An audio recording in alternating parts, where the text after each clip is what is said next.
Orang-orang ilmiah ini, orang ingin sumbangsi ilmu pengetahuan mereka, jangan dizolimi. Apalagi dari dokter Andes ke insinyur. Wah, itu ada dua. Dari wali kota Dr. Andes, tahu-tahu gubernurnya ke atas insinyur. Nah ini cobalah, artinya dalam hal ini kami menyatakan ya, kita harus melakukan atau menggunakan ahli digital forensik yang netral dan yang seimbang. Ya, nanti Dr. Rizwan akan menyampaikan kenapa kami keberatan kalau hanya ahli digital forensik dari kepolisian. Ya, gitu. Ini minimal harus ada ahli digital forensik yang netral atau kalau perlu internasional yang ada. Waktu datang nanti Jokowi pakai mobil yang belum bayar pajak. Ya, iya. Dan katanya itu rental. Ya, nama sebuah perusahaan. Bohong lagi dia. Bohong lagi. Setelah diteliti, perusahaan itu adalah perusahaan atas nama Kahiyang Ayu. anaknya. Anaknya. Istrinya Bobby. Istrinya Bobby. Jokowi ini bukan hanya harus diadili ya, tapi harus dipenjara dan diasingkan. UGM sudah 2 kali tidak datang menghadiri di PN di sidang mediasi Pengadilan Negeri Solo atau Surakarta, Mas? Apa? Solo sama ya, Pengadilan Negeri Solo. Karena sekarang kalian seperti tisu untuk mencebok Jokowi, kotorannya Jokowi. Sadis betul tisu. Loh, kan kita dapati berapa kali mereka memasukkan dokumen, Bang. Ada satu nama dosen pembimbing, 2 tanda tangan berbeda. Tanda tangannya beda. Nanti yang tersisa percaya Pak Joko Widodo tinggal bazirnya. Bahwa Bapak Joko Widodo melakukan suatu press conference ya, walaupun mungkin tidak resmi, dan menyebutkan selain nama Bang Roy Suryo, kemudian Risman Hasiholan Sianipar, dan Dr. Tifauzia Tiasuma, itu ada 2 nama, yaitu ES ya, tapi tidak pakai nama langsung, karena inisial saja, dan K. Itu saya sudah bisa menebak itu adalah saya. Ya. Langsung aja kita awali dengan pendatangan kuasa yang akan dimulai dari Dr. Roy Suryo. Oke. Agar bisa menandatangani. Ya, ya. Silakan media untuk. Ya. Ya. Bu. Ya. Bismillahirrahmanirrahim. Dengan nama Allah Subhanahu wa taala dan dengan keinginan kita semua ya untuk tetap menegakkan kebenaran. Jadi saya mulai menandatangani ini dan terima kasih kepada TPUA yang telah menginisiasi surat ini ya gitu, surat kuasa, dan juga terima kasih kepada teman-teman lain yang juga akan membela kami. Jadi istilahnya ini kami semua bergerak bersama dan dengan nama Tuhan yang Maha Kuasa. Terima kasih.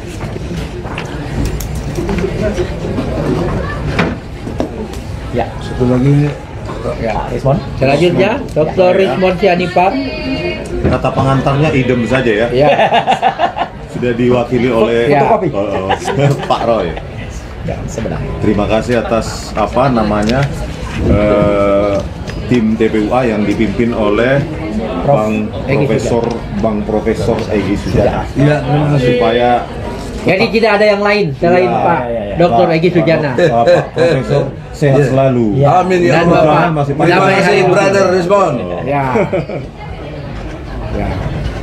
Ya. Ya, oke. Kemudian Ya. Profesor Dr. Haji Egy Sujana juga ikut menandatangani kuasa karena beliau terakhir dilaporkan oleh Jokowi. Inisial ES. Jangan-jangan ES yang lain. ES siapa Bang? Elvi Sukaisi. Iya suka goyang masyarakat Elvi. Bu Elvi jangan tersinggung ya. Ya. Tapi ini anomali brother semua. Ya. Saya advokat itu punya imunitas. Pasal 16 dari Undang-Undang Nomor 18 tahun 2003. Dijelaskan amat sangat jelas bahwa advokat tidak dapat digugat perdata, tidak dapat dituntut pidana ketika menjalankan pembelaan kepada kliennya.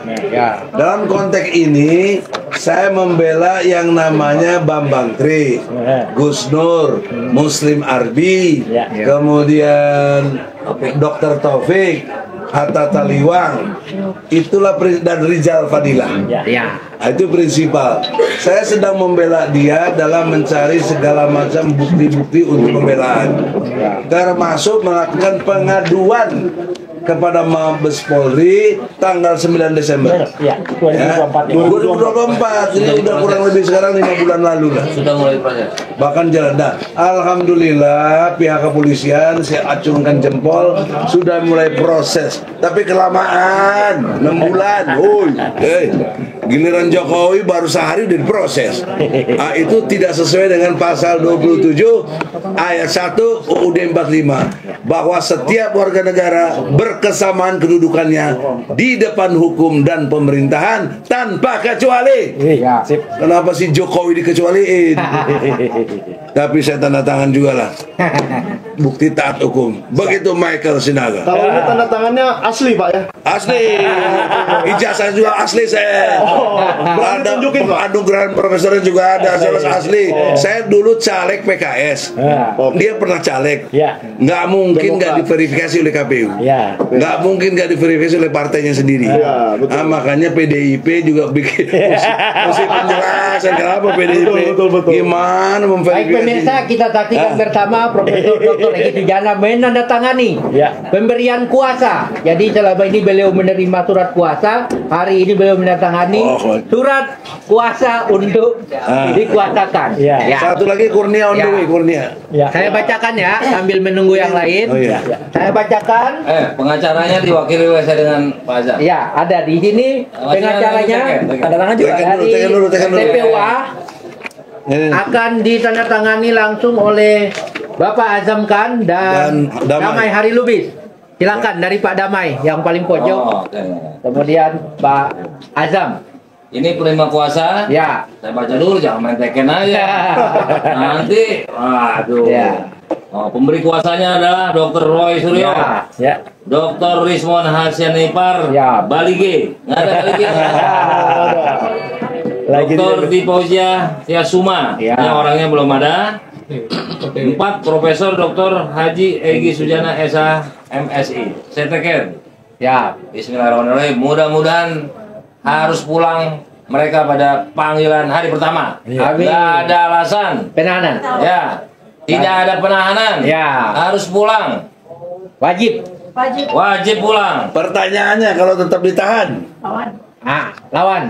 Itu kontradiktif, akan memancing gelombang-gelombang lain yang bisa menyasar kepada orang-orang yang tidak bersalah. Justru yang bersalah itu harus dikejar lebih dulu karena sudah dilaporkan dan banyak membuat kegaduhan. Di media sosial. Bukan Dr. Roy dan kawan ini. Asal mulanya adalah dari siapa kita semua tahu. Kalau mau sebut namanya boleh. Lanjut, setelah Bapak Damai Hari Lubis akan ditandatangani oleh Bapak Azam Khan sebagai kuasa hukum yang juga sekjen dari TPWA. Silakan Bang Azam.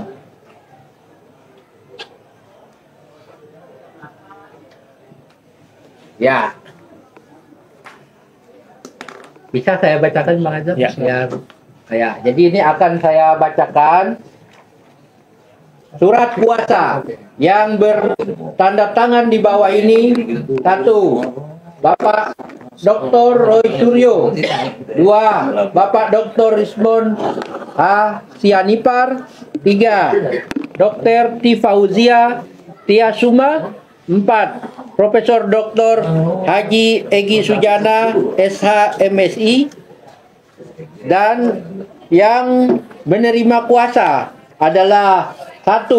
Bapak Haji Damai Hari Lubis SHMH. 2. Bapak Azam Khan SHMH. 3. Bapak Haji Rizal Fadila SH. Dan lain-lain nama advokat selaku penerima kuasa terlampir. Jadi ada banyak penerima kuasa, tapi diwakilkan oleh ketiga penerima kuasa yang nantinya akan disampaikan pada lampiran. Khusus untuk mendampingi para pemberi kuasa sebagai terlapor dalam pemeriksaan di Polda Metro Jaya atas laporan saudara Joko Widodo dengan nomor yang belum diketahui, yang dilaporkan atau disampaikan pada hari Rabu tanggal 30 April 2025 di Polda Metro Jaya atas nama pelapor Joko Widodo. Demikian kuasa ini diberikan oleh pemberi kuasa dan diterima oleh penerima kuasa selaku advokat untuk dapat digunakan secara hukum, melakukan pembelaan hukum sesuai ketentuan hukum dan semua undang-undang yang berlaku termasuk Undang-Undang Nomor 18 Tahun 2003 tentang advokat. Semuanya sudah ditandatangani oleh pemberi kuasa dan sudah ditandatangani oleh penerima kuasa. Saya tampilkan untuk disampaikan di depan media. Ini tanda tangan dari Bapak Roy Suryo, kemudian ada Dr. Rizwan Sianipar dan Pak Egy Sujana ya. Oke. Halaman pertama adalah lembaran nama. Lembaran kedua penandatanganan. Dan lembaran ketiga itu adalah tanda tangan penerima kuasa. Jadi diterima langsung oleh TPUA di bawah komando Bapak Hari Damai Lubis. Damai Hari Lubis, DHL ya. Ini.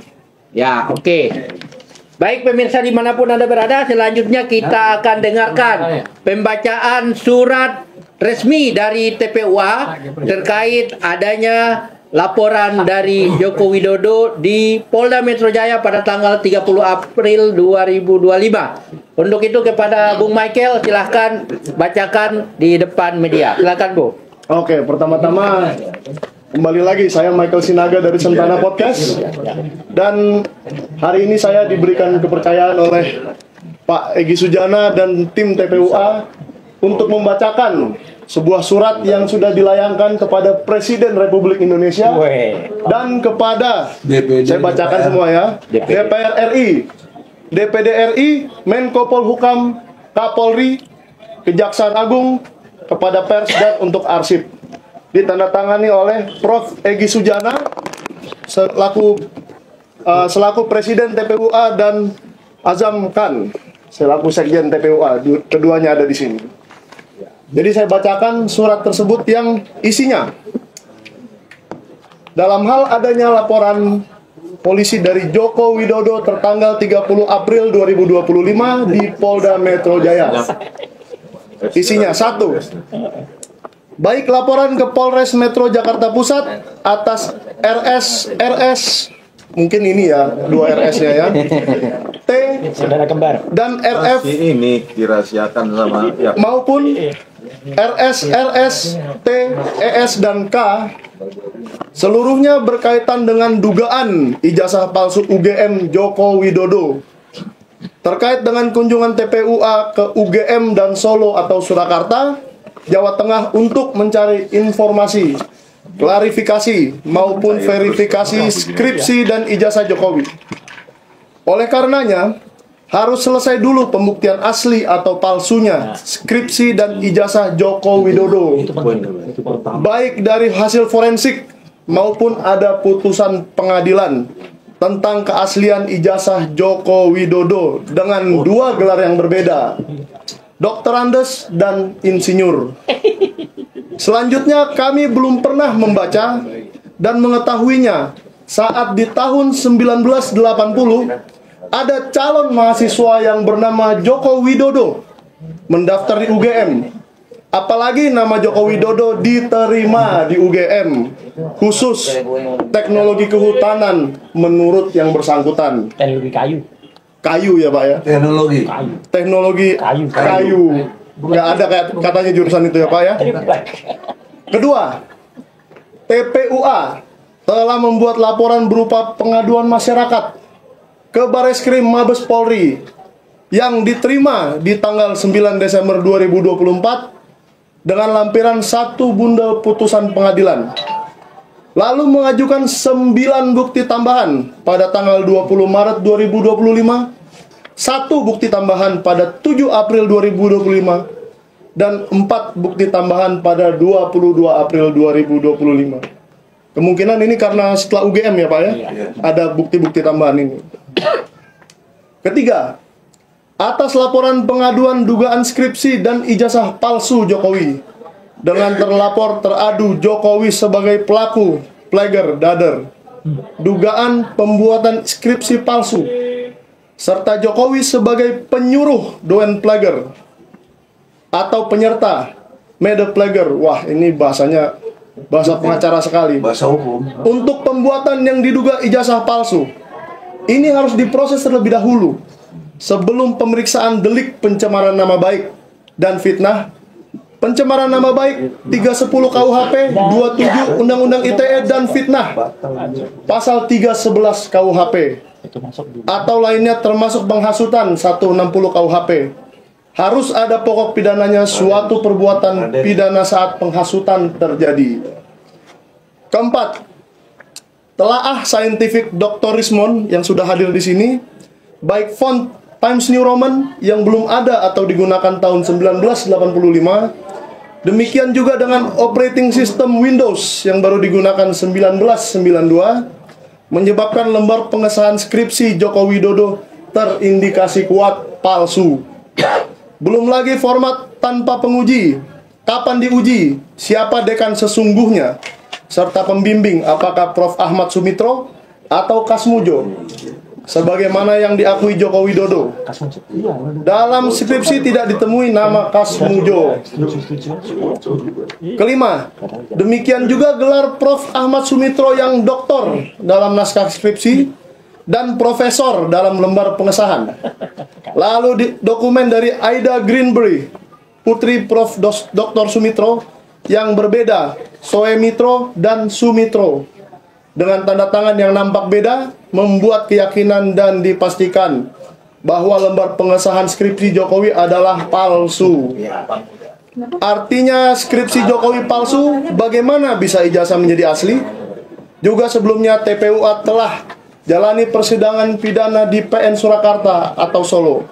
Ternyata ijazah SMA-nya Joko Widodo yang asli tidak ada atau tidak pernah ada diperlihatkan, kecuali fotokopi yang diberikan kepada kami TPUA. Lalu bagaimana mungkin tanpa ijazah aslinya kok bisa masuk penerimaan mahasiswa baru UGM? Nah, ini nanti kita tanyakan kepada narasumber kita semua di sini. Ijazah SMA enggak? Keenam, Bisa diterima di universitas. untuk ijazah yang dinyatakan dan disebarkan sebagai asli oleh seorang kader PSI, maka berdasarkan analisa Dr. Roy Suryo dengan metode error level analysis dan face recognition atau face comparison, maka diduga kuat foto di dalam ijazah Jokowi bukanlah foto Joko Widodo, tetapi foto Dumatno Budi Utomo, yaitu sepupu Jokowi atau Dirut PT Toba Bara Energy milik Luhut Binsar Panjaitan. Demikian juga dengan cap merah yang berada di bawah foto menandakan itu sebagai foto tempelan. Dr. Rismond menguji dengan metode RGB, red, green, blue, dan ijazah Jokowi di UGM diduga sangat kuat palsu. Ketujuh, atas dugaan kuat palsunya skripsi dan ijazah Jokowi, maka pembuktian hukum harus dilakukan oleh lembaga yang kompeten, yakni Bareskrim Mabes Polri. Skripsi dan ijazah harus disita oleh penyidik terlebih dahulu. Jokowi harus mempertanggungjawabkan pemalsuan dan atau penggunaan dokumen palsu melalui pemeriksaan di kepolisian, kejaksaan maupun pengadilan. Kedelapan, Egy Sujana alias ES dan Kurnia Trirayani disingkat T, mungkin K mungkin ya, salah ketik ini ya, disingkat K, sebagai advokat sesungguhnya sedang menjalankan tugas pencarian bukti kebenaran atas dugaan palsu skripsi dan ijazah Jokowi. Karenanya berdasarkan Undang-Undang Nomor 18 Tahun 2003 Pasal 16, konsekuensi logis yuridisnya keduanya ES dan K tidak berhak untuk dilakukan gugatan perdata dan penuntutan secara hukum pidana. Nanti kita minta penjelasan lebih lanjut dari Prof. Egy ya mengenai ini. 9. Pasal 310 KUHP dan 311 KUHP yang mengatur pencemaran nama baik dan fitnah tidak dapat diterapkan kepada ES, K, RS, RS, dan T, karena di samping tidak ada unsur sengaja untuk mencemarkan atau memfitnah, juga belum ada bukti bahwa skripsi dan ijazah Jokowi itu asli. Belum ada audit forensik atas dokumen resmi itu. Mengingat Jokowi adalah pejabat publik, maka mempertanyakan dan meragukan status skripsi dan ijazah bukanlah pencemaran atau fitnah, melainkan wujud dari peran serta masyarakat dalam penegakan hukum sebagaimana diatur dalam Undang-Undang 14 Tahun 2008 mengenai keterbukaan informasi publik. Mungkin Pak Roy nanti akan menjelaskan Undang-Undang keterbukaan informasi publik dan bagaimana ini sebenarnya bisa dipakai di sini. 10. Pasal 27A Undang-Undang ITE mengenai pencemaran nama baik harus dilakukan sengaja dan untuk perseorangan. Jokowi dikritik, dikejar skripsi dan ijazahnya karena ia adalah mantan pejabat pemerintah. Bahkan digugat soal ijazah palsu sejak masih menjabat presiden.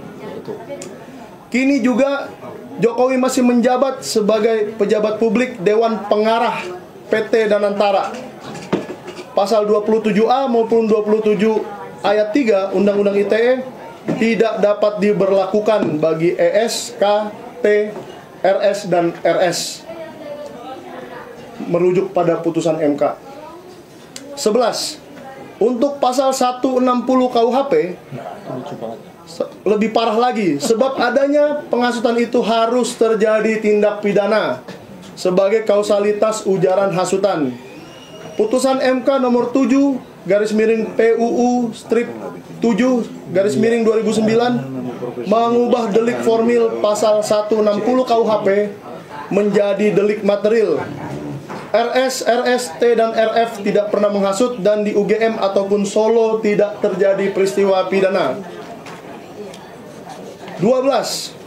Udah mau habis, tenang aja guys. 12. Joko Widodo dan SBY sekarang diangkat melalui Kepres nomor 30 tahun 2025 tentang pengangkatan oleh Presiden Prabowo menjadi Dewan Penasehat Danantara yang bertujuan memberikan masukan dan nasihat tentang Danantara yang dibentuk 24 Februari 2025. Otomatis Joko Widodo Dewan Pengarah.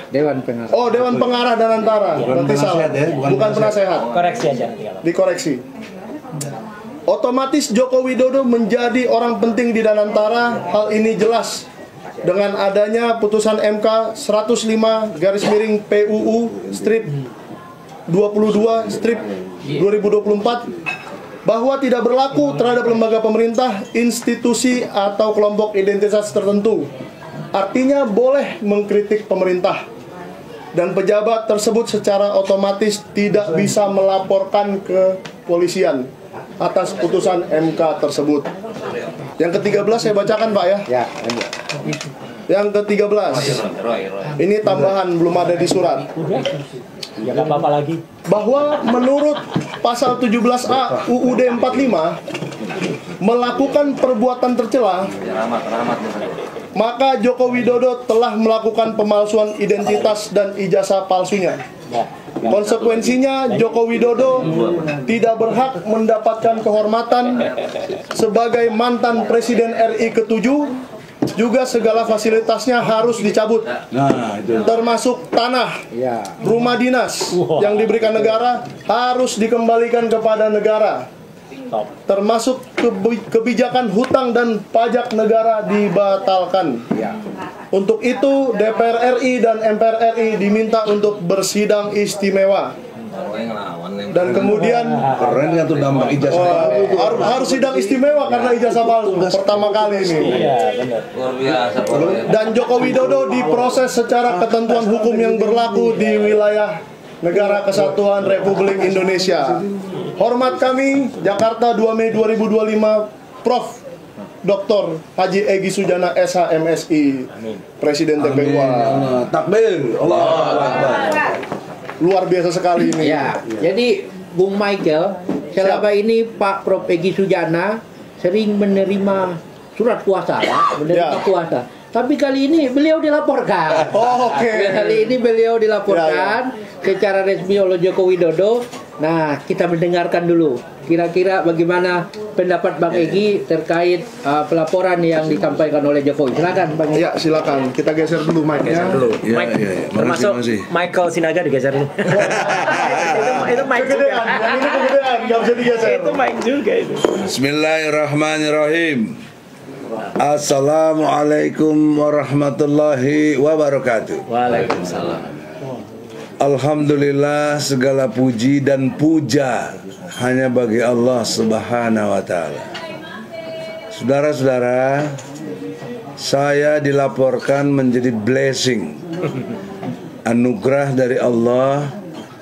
Pertama, menghilangkan seluruh fitnah yang menimpa saya. Kalau fitnah bahasa Sunda aku suka, kajepit ngene. Ini fitnahnya fitnah dikeji sekali. Orang nggak melakukan dituduh melakukan. Yang kedua, saya happy.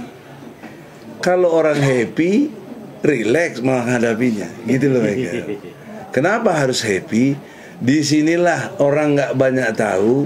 3 tahun saya pemburu ijazah palsu Jokowi bersama DHL, bersama Azam Khan, bersama Rahmat Imran, bersama Rustam, bersama Ibu Yulia, Ibu Kurnia, Bunda Mary juga ada Bunda Mary Lampung juga. Luar biasa, kita kejar terus. Ada Hani TikToker juga, semua ada, luar biasa. 3 tahun nggak pernah muncul Jokowi. Dengan dia muncul melaporkan, itu kan blessing, bos. Susah membuat dia muncul itu. Dia ngasih surat kuasa kepada Otto. Nah, ini jangan lupa nih, Jokowi saya gugat 2 versi. Versi pertama presiden, debat dengan hakim, hakim mengasih usul jangan jabatan presidennya, karena 2 kali saya gugat dalam pengertian presiden, yang datang jaksa agung, yang datang menteri seknek, walaupun anak buahnya. Ku lawan, gue nggak gugat lo, yang gue gugat Jokowi presiden. Ya kami ini ditugasi, kami ini ya, kita nggak bisa jawab juga kan, dalam arti emang tuh logika struktur kan. Baiklah Pak Hakim, bagaimana saran Pak Hakim? Hakim yang nyarankan waktu itu diganti aja pribadi. Betul semua? Saya gantilah Jokowi pribadi, walaupun dia masih presiden. Karena bagi saya Jokowi pribadi atau Jokowi presiden saat itu existing dia presiden. Ya kalau saya sama aja, itu kan blow on aja itu mereka itu. Ketakutan. Tapi izin Pak, itu gugatan itu apakah itu yang dikatakan Pak Yakub Hasibuan dia menangkan?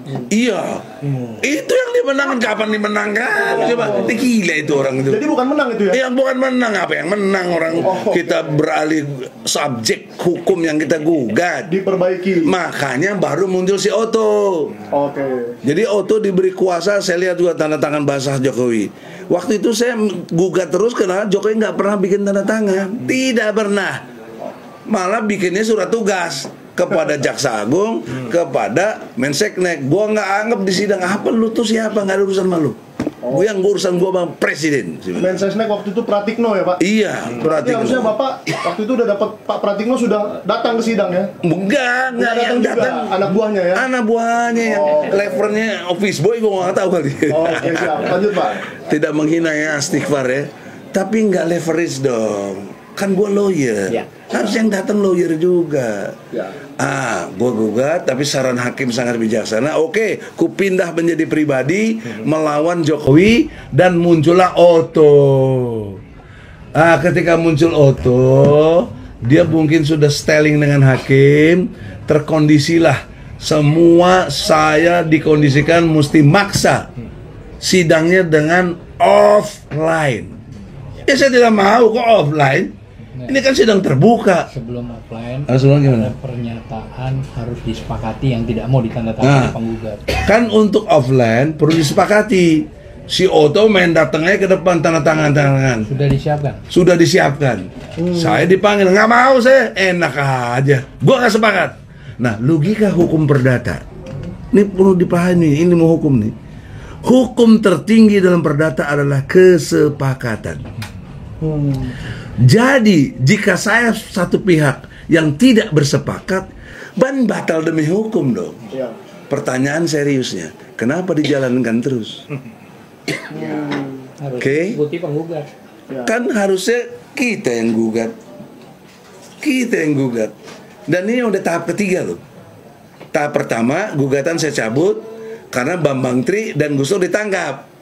Maka peristiwa perdata pindah ke pidana. Kalau pidana, beban pembuktian sama siapa? Dua-duanya. Bukan dong. Yang jaksa dan polisi. Dia nangkep. Oh iya betul. Iya, mana buktinya? Minimal 2 alat bukti. Nah, ketika di persidangan 6 bulan loh Michael. Bukan cukup lama, sebentar 6 bulan, tiap minggu, tiap hari Kamis saya ingat. Datang ke Solo, ongkos sendiri, semua sendiri. Bagaimana coba kita dengan segala kekurangan kita?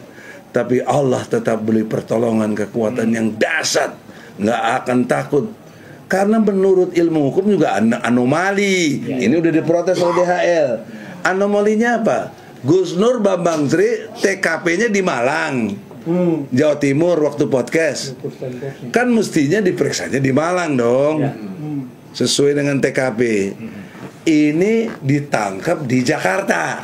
Oke, yang nangkep Mabes. Udah siapa yang bisa ganggu Mabes, ya toh? Maka harusnya periksa di Jakarta.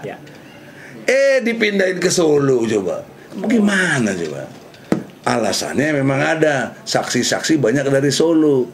Lah kalau saya menolak juga nggak bisa, dia udah pidana. Harus laksanakan perintah undang-undang. Nah, jadi dengan suasana yang sungguh sangat terpaksa, kita nggak suka, kita banyak keluar biaya karena di sana kan kita harus bolak-balik dong, minimal nginep sehari, nggak mungkin nggak, belum akomodasinya dan lain sebagainya.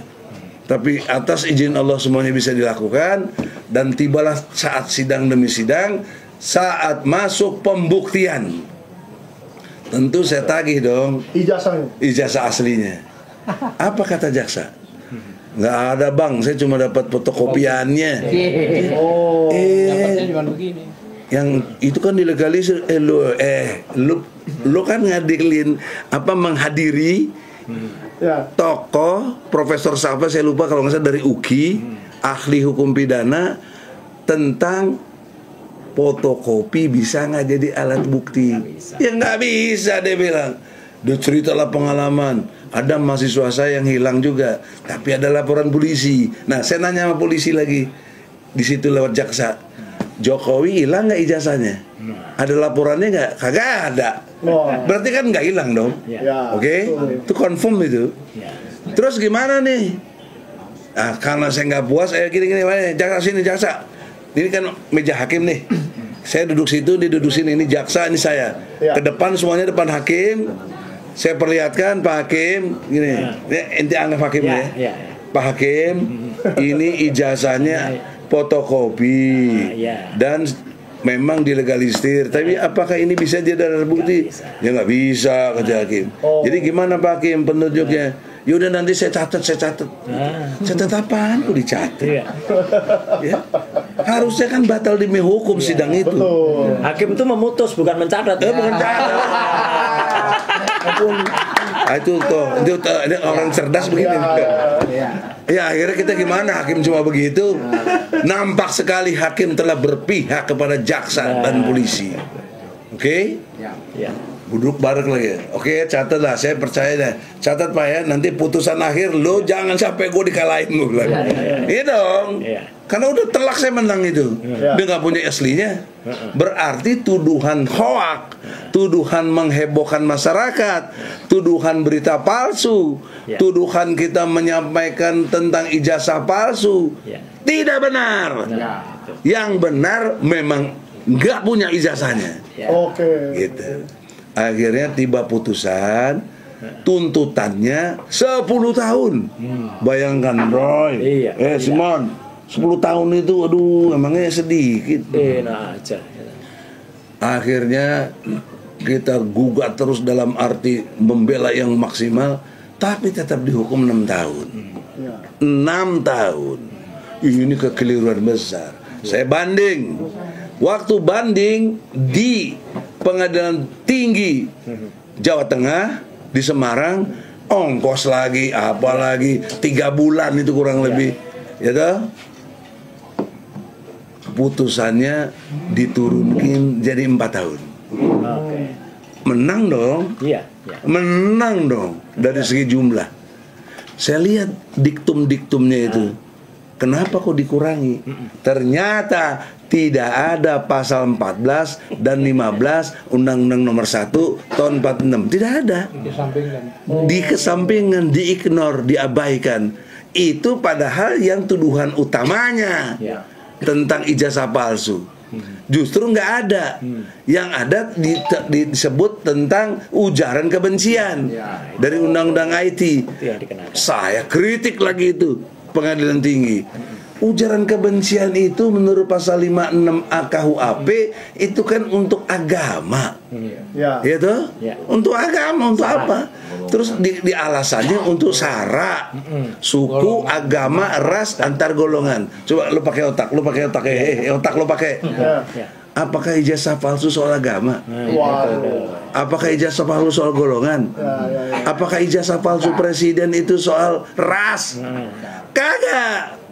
Tapi kenapa gue dikenain juga pasal tentang ujaran kebencian? Jahat kau hakim lu. Kau bertanggung jawab di akhirat besar nanti. Kau pakai nama Tuhan, demi Tuhan yang Maha Esa. Diputuskanlah kan? Kau bawa nama Tuhan tapi kau penipu. Azab Allah segera datang. Barangkali udah ada yang mati keluarganya itu, gue nggak tahu. Hakim, ya. Kami punya hak untuk mendoakan zolim kepada kalian karena kalian jahat sama kami. Itulah. Akhirnya saya kasasi. Tetap dihukum 4 tahun. Inkrah. Udah maksimal lah saya. Padahal masih ada 1 peluang PK. Udah percuma dong. Logikanya si Jokowi masih presiden. Hakim lebih takut kepada Jokowi. Jadi Tuhannya si hakim, jaksa, polisi, hakimnya, Tuhannya adalah Joko Widodo. Bukan Allah Subhanahu wa Ta'ala kalau dia Islam. Bukan Yesus Kristus kalau dia Kristen. Tapi Tuhannya adalah Joko Widodo. Musyrik kau. Musyrik nggak diampuni oleh Allah. Oleh karena itu kita pasrah. Tapi pas ingkrah selesai, berarti kan udah punya bukti pasti dong inkrah, putusan pengadilan tinggi dan putusan pengadilan negeri. Itu saya bawa lagi ke pengadilan negeri Jakarta Pusat, bos. Saya gugat lagi yang ketiga saya gugat lagi. Tapi apa jawaban pengadilan? Udah sidang 15 kali, ya, termasuk si Otto datang. Otto datang cuma 2 kali itu, ya tuh. Waktu Otto datang tuh lo udah sebanyak ngomong lo tuh. Nih sekarang saya ngomong, lo bilang ijazah Jokowi asli, mana sampai sekarang nggak ada aslinya? Oh ada bang, belum waktunya aja. Belum waktunya, kapan? Sekarang waktunya lo tunjukin. Panggil Jokowi. Nggak ditunjukin juga sampai detik ini. Lo mungkin karena diiming-iming jadi menteri kan bisa juga, atau dibayar mahal sama si Jokowi kan bisa juga. Lo jual, kok gade ilmu intelektual. Dan sekarang udah jadi wakil menteri beneran ya? Udah, Anda nggak bisa turun jadi advokat. Makanya dia tugasi anaknya. Yakub. Kurang ajar si Yakub lagi ngomong bahwa 2 kali ngalahin gue. Dari mana? Lu sidang juga nggak pernah. Kok ngalahin kita? Gimana sebenarnya? Itu kan udah kebohongan publik. Harusnya dia telah memberi keterangan palsu di pengadilan. Bapaknya si Otto. Sanksinya 7 tahun. Tapi nggak ada yang berani laporin Otto sampai sekarang. Saya heran juga nih. Belum. Ya belum ya. Mestinya responnya pemberani, gue demen nih. Jadi gitu Michael. Rahmat, dengan hormat, itulah poin-poin penting seharusnya kita tidak diadili. Karena saya advokat, punya imunitas hukum pasal 16 Undang-Undang Nomor 18 tahun 2003. Tetapi faktanya tetap dilaporkan oleh Jokowi. Pertanyaan serius saya, Bapak Jokowi yang terhormat, Anda ngerti hukum apa enggak sih? Iya dong. Karena dia telah bersumpah loh waktu presiden 2 kali. Demi Allah, sebagai presiden dan wakil presiden akan menjalankan undang-undang sebaik-baiknya dan seluruh-seluruhnya demi nusa dan bangsa. Itu ada di pasal 9 UUD 45. Sudah diucap, di belakangnya pakai Al-Quran. Kok ini undang-undang sudah ada pasal 16 dari Undang-Undang Nomor 18 tahun 2003, dia nggak taatin? Kok tetap jadi laporin saya? Ya Allah. Tapi Jokowi, saya happy. Kenapa? Karena banyak fitnah buat saya. Yang kenapa nggak ke Solo, kenapa ini, kenapa pret, nggak tahu dia. Michael, lo tahu panahan nggak? Maksudnya mana? Panahan. Kalau mau mana jarak jauh supaya sasaran tepat, lo tarik nggak busur? Tarik. Supaya dayanya lesatnya tinggi kan? Kalau cuma segini, enggak. Apalagi dimajuin, dia nggak berjalan. Itulah yang saya lakukan. Saya mundur dulu, saya lihat dulu, saya bidik mana kutu-kupret, udah ketahuan nih. Sampai dia ngelaporin saya, keluar, baru gue lepas di sekarang sih. Gitu loh. Itu namanya strategi attack. Tapi satu lagi Pak. Apa pertanyaan gue? Kemarin itu kan prosesnya seperti itu karena beliau masih presiden. Yang dimaksud ini. Sekarang ini kan sudah tidak presiden. Apa mungkin hasilnya ini akan berbeda? Kalau dari pandangan kalau menurut hukum tata negara harusnya berbeda. Oke. Tapi problem seriusnya, saya bertanya kepada Prabowo Subianto yang terhormat, sahabat saya bos dia. Saya 2 kali lawyer dia, 2014, 2019, bahkan saya dipenjara gara-gara bela Prabowo. Oke. Yang lepasin saya Dasko tuh. Tapi 41 malam juga saya dikurung. Ruangannya 1x3 bos, lu belum pernah kali lu. Waduh, kecil banget. 1x3. Lebih kecil dari ruangan ini ya. Tiap malam WC itu keluar dari lubang WC tikus-tikus tuh. Buat saya problemnya kan sholatnya gimana? Kanan politik ya Pak. Jadi brother, kok memang belum pernah dipenjara, jadi jangan nantang nih, nggak enak kalau di penjara. Nggak enak kalau di penjara bos. Nah, terus yang kedua Pak, mungkin Bapak kemarin lihat sedang dilaporkannya. Jangan Bapak lah, masih Bang nih. Bes, Bang Egy Sujana, Bes. Oh, Bes. Ya, Bang Egy mungkin kemarin lihat Jokowi sedang melapor ke Polda Metro Jaya. Ada nih analisa saya, meskipun itu videonya dipercepat dan seterusnya. Apa mungkin orang membawa sebuah ijazah sampai ke Polda Metro Jaya, digulung-gulung, ijazahnya dibawa pulang dan laporannya diterima dalam 1 hari saja menurut Undang-Undang Hukum Acara Pidana? Tidak benar. Mungkin nggak itu terjadi di kepolisian? Harusnya tidak boleh terjadi begitu.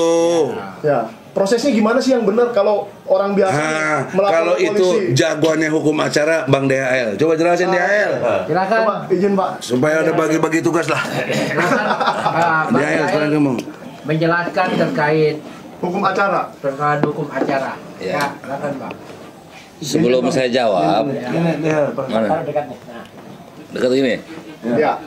Sebelum saya jawab, saya ulas dulu yang lainnya. Tapi halnya sama. Halnya sama soal laporan. Ya, silakan bisa. Sebelumnya ada laporan kepada Dr. Suryo. Kebetulan saya juga boleh mengupas ini karena kan tadi sudah naikkan surat kuasa. Ya. Ini TPU asli ya. TPU asli. Nah, nggak ada yang palsu. Nggak ada yang lain. Nggak ada yang lain. Ya, cuma ini nih ketuanya adalah Profesor Egy Sujana, sekjennya adalah Azam kan, koordinatornya DHL. Nah, itu nggak ada lagi ya. Selanjutnya dilaporkan Pak Dokter itu oleh Ripsani, apa siapa? Dokter Roy, pelapornya? Ripsani ya, yang pertama. Ya betul. Pak Dokter Roy. Ya. Pelapornya siapa? Kelompok itu Ripsani ya? Relawan itu. Nah, itu menurut hukum acara pidana boleh saja dia yang melaporkan, tapi nanti harus ada susulan BAP-nya itu Jokowi.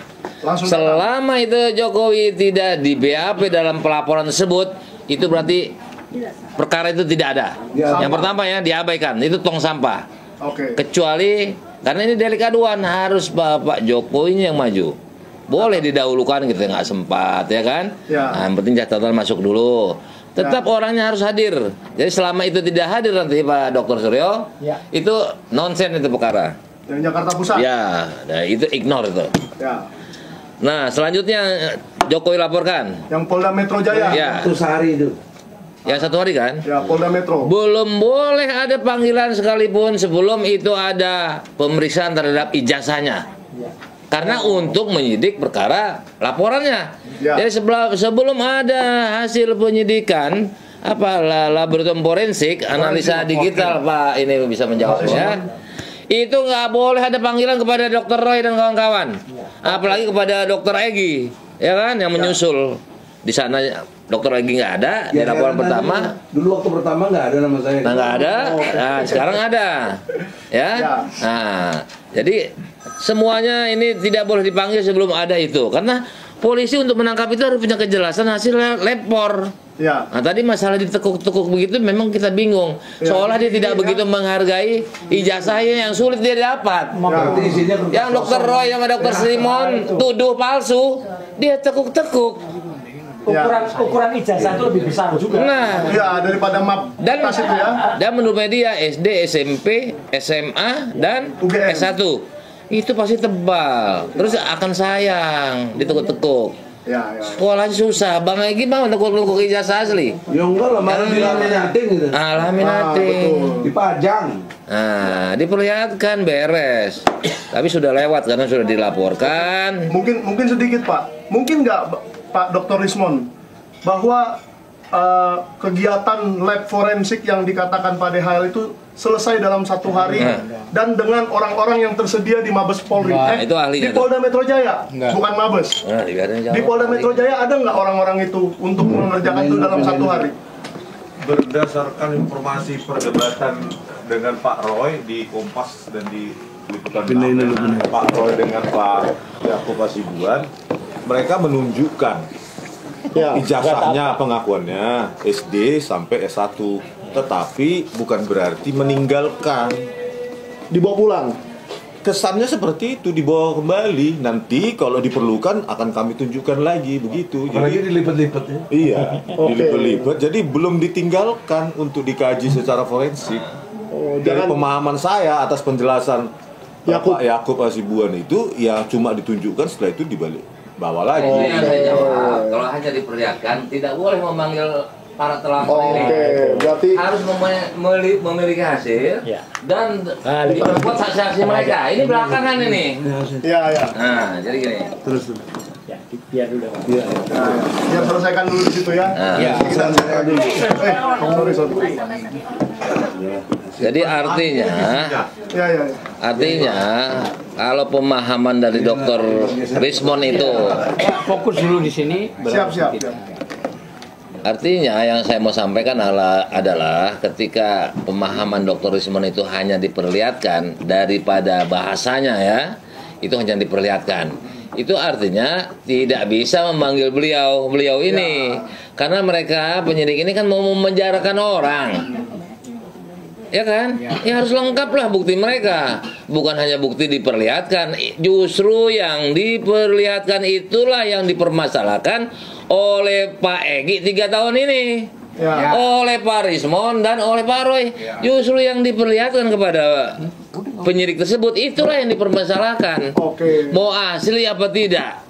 Asli pun dipermasalahkan sama mereka melalui ilmu pengetahuan. Ilmu pengetahuan itu tidak boleh bohong. Ya, tidak bisa bohong.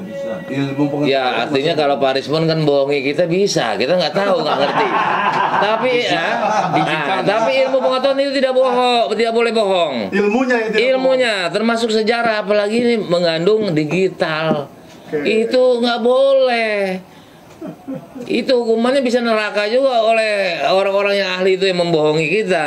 Ya kan? Kalau tetap dipaksa untuk dipanggil Pak Roy ini, mendingan nggak usah datang atau gimana menurut saya ya, ini di luar pada itu ya, artinya memang ada panggilan itu kalau nggak datang sekali 2 kali dijemput.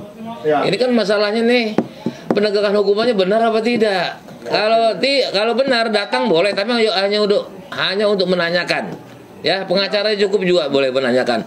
Sudah dilapor belum? Kalau belum, kami ajak pulang ini klien kami. Gitu. Ada lagi yang kedua, tidak perlu hadir. Apa alasannya kalau tidak dihadir? Bilang, ini kan sedang diselidiki yang perkara laporan dari TPU. Kalau ditangkap, ya kan? Kalau apa? Tiba-tiba ditangkap. Lawan di mana, udah dibawa. Jadi bagaimana? Bagi maunya di mana? Bang mau tanya, kalau pengacaranya aja yang datang? Boleh saja untuk menanyakan tadi. Nah, itu nanti teknis sih, Bu. Teknis kami nanti ada tuh Bang Egy paling jago tuh teori-teori. Ya kan? Karena tadi ada jawaban dari saya bahwa boleh mempertanyakan. Sudah belum? Kalau belum ngapain? Nanti bisa tersandung-sandung di tengah. Apa memang mau mencari restoratif justice, perdamaian, ya kan? Kita jadi seperti itu. Kalau belum, Polri harus utamakan itu. Ya. Iya, tapi dalam rangka, bukan berarti nanti kalau nggak baru kita periksa, baru kita lapor, nggak boleh dong. Ya. Harus lengkap dulu, baru metode itu berjalan. Ya. Kedua tadi bisa keberatan juga, ya masalah terima nggak terimanya itu adalah urusan daripada kepolisian. Tapi kami punya hak untuk menyatakan kenapa nggak ini dulu diperiksa. Ya. Ini kan sudah ada laporan lebih dulu. Pengaduan. 9 Desember ya. 9 Desember 2024. Dan kemarin Pak Dahaya ke Bareskrim untuk itu. Nah, kebetulan saya bisa juga menyampaikan bahwa kebetulan saya sudah pernah di BAP. Besok Selasa juga ada 3 orang di BAP, yaitu Rustam, Rizal Fadilah, dan Medi. Oke. Ya kan? Jadi buat apa nanti kan benturan. Ya. Jadi artinya nanti masyarakat memandang apakah ini ada perpecahan dari tubuh Polri? Pecah nggak ada masalah, tapi penegakan hukum harus tetap dilaksanakan. Demikian ya, tidak boleh mengurangi, merugikan masyarakat. Apalagi terlapor orang-orang ilmiah ini, orang ingin sumbang sih ilmu pengetahuan mereka. Jangan dizolimi. Ini ya susah nih. Kita memang berharap mudah-mudahan Bapak Presiden Prabowo memperhatikan ini semua. Apalagi pernah kemarin dihimbau oleh Dr. Rismon yang jauh-jauh dari Bali sekolah capek-capek, ya kan? Ini lagi mau sumbang sih ilmunya. Demikian saya rasa cukup dulu ya. Mudah-mudahan diperhatikan. Dari tim hukum. Ya. Baiklah pemirsa dimanapun Anda berada, pada tanggal 15 Maret kemarin, April 15 April, TPWA bersama ya alumni UGM berkunjung ke Universitas Gadjah Mada menanyakan tentang soal ijazah Joko Widodo. Tapi justru tanggapan dari UGM tidak mampu menjelaskan apa yang dipertanyakan oleh alumni UGM dan TPUA, dan justru hasil dari UGM malah dipidanakan oleh Joko Widodo itu sendiri. Harusnya mempidanakan Pak Roy. Nah, di tengah-tengah kita sudah berada. Ini dulu Ajam. Pak Ajam dulu ya, sebagai kuasa hukum. Baik, ini ada Pak Ajam selaku Sekjen TPUA yang juga merupakan kuasa hukum dari para terlapor. Untuk itu kepada Bang Ajam silahkan menyampaikan. Ya, terima kasih. Assalamualaikum warahmatullahi wabarakatuh. Sebenarnya dalam konteks ini saya tidak mau terlalu lebar ya. Tapi ada satu proses yang mengunci proses ini tidak bisa dilanjutkan. Ya, apa itu? Itu penting itu. Nah, jadi kita tidak mau melebarkan urusan pasal, ayat dan segala macam. Tapi ini ada satu kunci yang mau tidak mau, suka tidak suka, polisi tidak bisa melanjutkan. Harus dihentikan. Harus dihentikan. Ya, nah, ini penting. Ya, saya urai sedikit. Pertama, ada putusan Mahkamah Konstitusi 105 PUU 22 tahun 2024 yang isinya kalau dia pejabat pemerintah korporasi itu boleh dikritik dan tidak boleh juga melakukan proses laporan. Ini putusan MK ya. 105 PUU 22 tahun 2024. Simpulannya bentar. Jadi Jokowi salah dong melaporkan. Saya lanjutkan dulu. Jangan dipotong. Ya, saya lanjut supaya karena gue terlapor. Iya betul. Bukan, makanya ini penting. Nah, apa hubungan ini? Ya, apa hubungan ini dengan apa yang saya sampaikan kepada rekan-rekan media dan para narasumber di sini, termasuk rekan kita yang senior 2 orang ini. Pertama, bulan 2 atau antara awal bulan 3 diangkatlah 2 orang SBY dengan Joko Widodo melalui Kepres. Kepres nomor 30. Ya, tahun 2025. Di Kepres nomor 30 itu dia diangkat menjadi Dewas. Dewan Pengawas tertinggi. Pengarah. Sorry. Dewan Pengarah tertinggi. Oke. Artinya 2 orang ini sudah bagian dari pemerintah.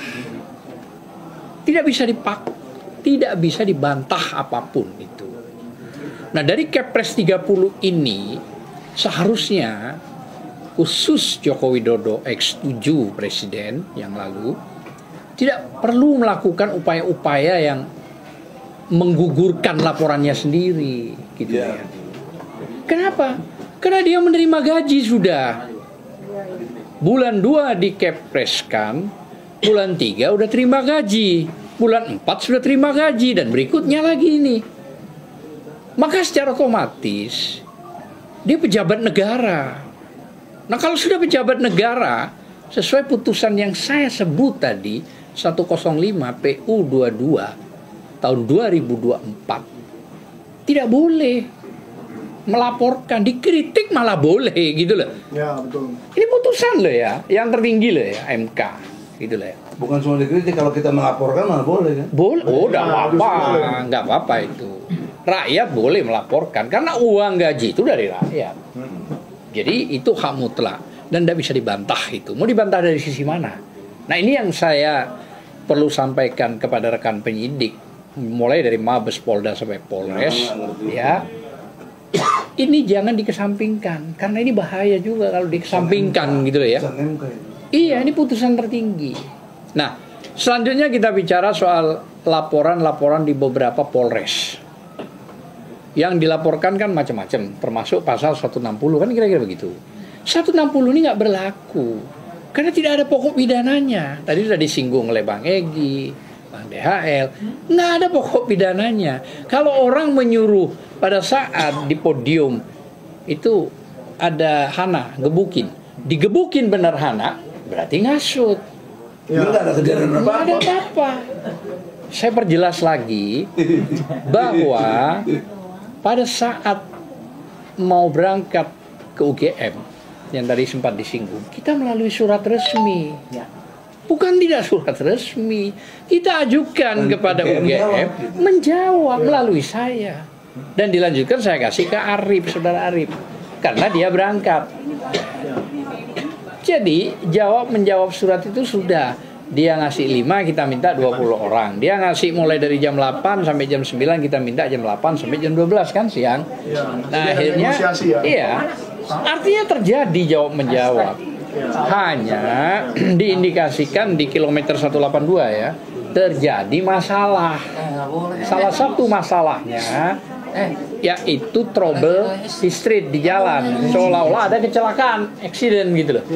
Padahal saya nggak tahu itu apakah itu yang terjadi benar atau tidak, wallahu a'lam bishawab, sehingga terlambat dari tim kita.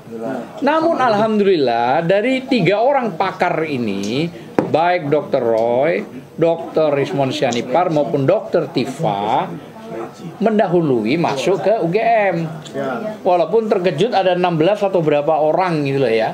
Dan yang diceritakan ada 34 atau 36 item, ternyata 1 item aja nggak ada. Nanti penjelasannya lah beliau yang lebih. Nah, begitupun juga ke rumah Joko Widodo X7 Presiden, kita pakai surat juga, diterima. Nah, konteks 160 sudah terkubur, nggak bisa gitu loh.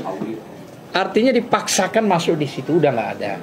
Nah, untuk yang terakhir, kita ini advokat, Bang Egy ini advokat, mungkin Bang Rijal juga ya, saya nggak tahu. Kurnia advokat. Bahwa Undang-Undang Advokat 18/2003 pasal 16 itu jelas tidak bisa dituntut pidana maupun perdata. Bahkan diperkuat putusan MK. Putusan MK itu memperkuat. Perkuatnya gimana? Baik di dalam maupun di luar. Oh, berarti di luar sidang boleh? Oh, iya. Ingat loh ya. Ingat lah. Dan ada lagi pasal 5 ayat 1 di Undang-Undang Advokat 18/2003 bahwa seorang advokat itu sama menjadi penegak hukum dengan polisi, jaksa, dan hakim.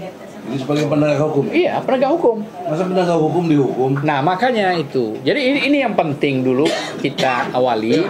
Saya tidak mau berdebat soal apa-apa, tapi saya lari pada porsinya. Apakah sekarang reposisi laporan mantan Presiden Joko Widodo ini bisa diterima? Selamat datang kepada Mbak Kurnia. Udah tutup. Ya. Oke, saya lanjutkan. Selamat datang. Supaya nggak berisik, saya lanjutkan. Oke. Nah, ini karena live ya. Jadi Pertanyaannya kan sederhana. Apakah laporan mantan presiden kita ini bisa diterima oleh hukum, oleh SPKT? Seharusnya kalau SPKT itu, kita tidak bicara penyidik, SPKT dulu ya. SPKT yang fair, dia bisa membuktikan nggak bahwa ini asli. Bukan cuma dari hasil lab for crime, bukan, tapi ada putusan penetapan dari pengadilan. Iya, saya punya adik insinyur, dia diterima DPR RI, adik saya. Namun karena pada saat itu mepet, pihak KPU meminta ini mesin atau apa, nah tidak disebutkan dia karena waktunya nggak ada. Udah kalau gitu, akhirnya dia melakukan proses sidang di PN Pusat untuk menentukan itu. Huruf saja yang sudah sah dia insinyur masih melakukan proses penetapan. Apalagi dari dokter Andes ke insinyur. Wah, itu ada dua. Dari wali kota Dr. Andes, tahu-tahu gubernurnya ke atas insinyur. Nah ini cobalah, artinya media lah yang lebih tahu soal ini. Saya kira mungkin itu kalau memang mau dilanjut, silakan, mungkin ada lawyer, Mbak Kurnia. Setelah itu ditutup dari dua orang. Bukan lawyer. Iya. Ini Terlapor juga. Ya, tapi kan lawyer basic. Bukan bersampaikan Terserah apakah Roy dulu. Baiklah. Ya, silakan. Pemirsa dimanapun Anda berada, tadi yang seperti sudah saya sampaikan bahwa tanggal 15 kemarin kita sudah dari UGM, ini Pak Roy Suryo, Pak Rismon Sianipar. Pak Roy juga ke UGM. Iya, merupakan UGM asli, Pak. Asli. Ya, Pak Roy adalah UGM asli. Nggak kayak yang lain ngaku-ngaku ya. Baik, langsung saja kita dengarkan penyampaian dari Bapak Dr. Roy Suryo. Baik, Assalamualaikum warahmatullahi wabarakatuh. Waalaikumsalam warahmatullahi wabarakatuh. Pertama-tama terima kasih atas tadi semua penyampaian yang sudah dilakukan ya, mulai dari Prof. Egy Sujana sampai terakhir tadi Pak Ahmad Shah. Jadi saya ingin menegaskan bahwa kami berterima kasih atas dukungan rekan-rekan lawyer, terutama dari TPUA yang hari ini sudah menegaskan sekali lagi ini adalah sikap dukungan dari masyarakat dan dukungan dari orang-orang yang masih peduli akan kejujuran dan kebenaran. Ya, jadi kami ini alhamdulillah tidak hanya merepresentasikan lulusan UGM asli, ya. Kebetulan saya S1 S2 UGM, S3-nya di UNJ, Dr. Rismon itu S1 S2 UGM, S2-nya ada lagi di Jepang dan juga S3-nya juga di Jepang. Dr. Tifa kebetulan juga S1 S2 di UGM dan sekarang dokter lagi dijalani. Artinya apa? Termasuk juga dengan para calon terlapor yang lain ya. Ada Pak Egy Sujana, ada juga Ibu Kurniatri Royani yang juga sudah disebut-sebut ya. Apa yang kami lakukan ini sebenarnya benar-benar adalah research ilmiah. Ya, research ilmiah berdasarkan saintis, berdasarkan ilmu pengetahuan. Jadi dan di dalam ilmu pengetahuan nanti Dr. Rismon juga akan menyampaikan, ya itu mengenal istilah-istilah yang mungkin istilahnya sama dengan istilah hukum, tapi di dalam ilmu pengetahuan itu berdiri sendiri. Tidak bisa kami tunduk begitu saja. Jadi kalau bilang palsu, itu adalah palsu secara ilmiah. Fake dokumen itu bukan adalah kebencian ya. Bukan kebencian, itu benar, itu fakta ya. Kalau memang false, true or false atau fake itu adalah memang istilah yang memang harus kami pertanggungjawabkan gitu. Dan yang menarik adalah ketika kemarin seorang yang tadi disebut dia sudah mengaku dia adalah warga biasa, padahal sebenarnya dia masih pejabat negara dengan menyandang sebagai Dewan Pengarah di Danantara, itu adalah benar-benar sudah melakukan tindakan pembodohan atau pengkucilan terhadap istilah kebebasan atau keterbukaan informasi publik.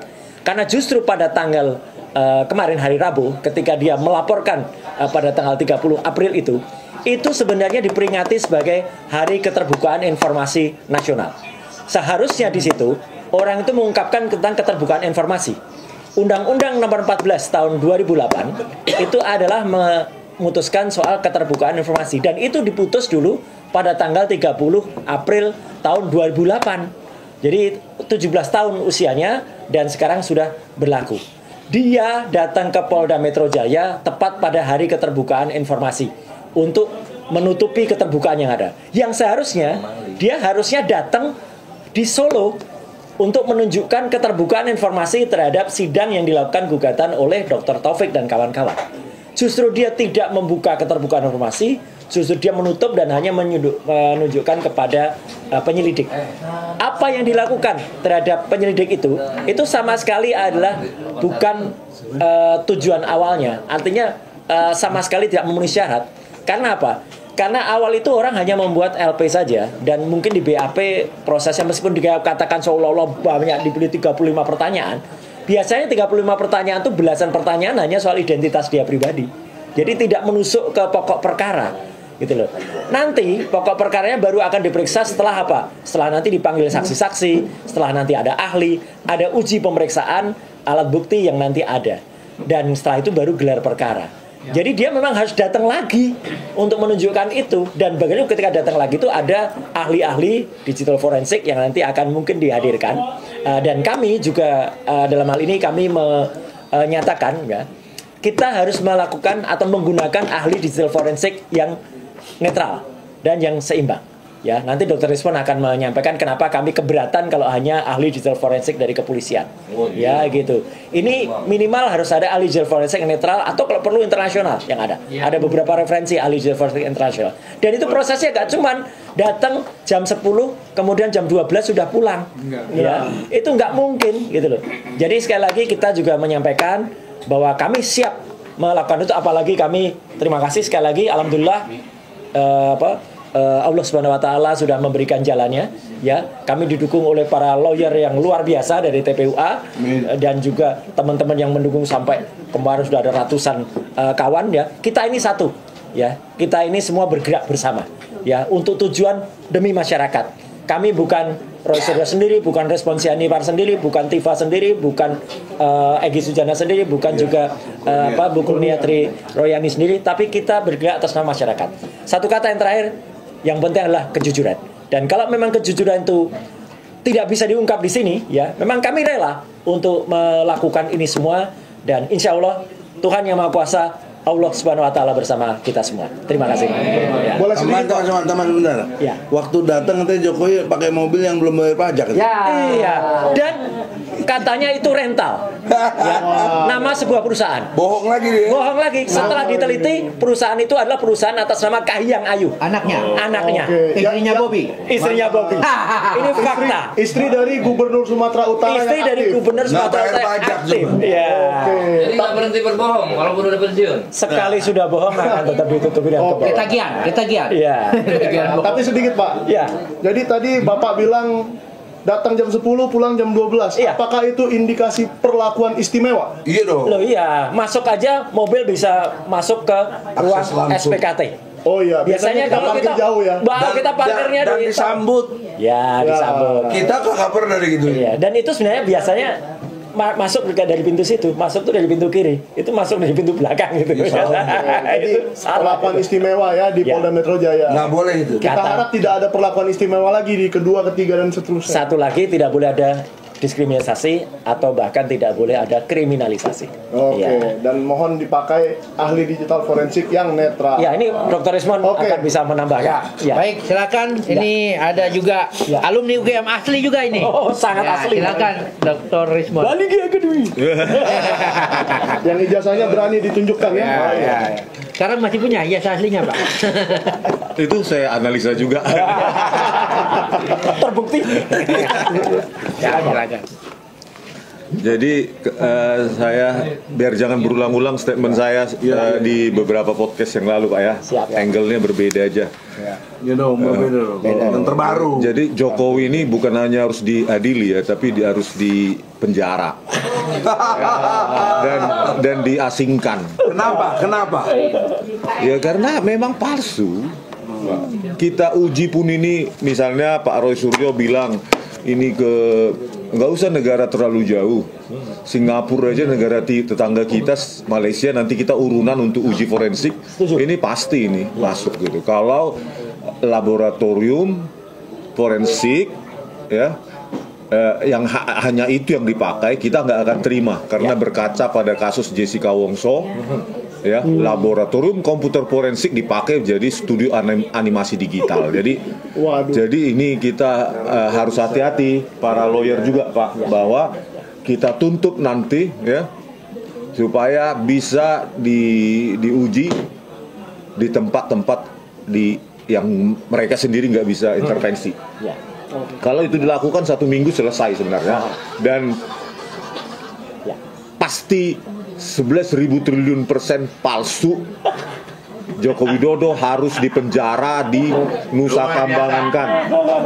Supaya belum hanya orang nanya kok sampai 11.000 triliun kan, saya 100% aja bisa. Bisa, kan dramatisir. Itu sama penekanan aja. Biar viral.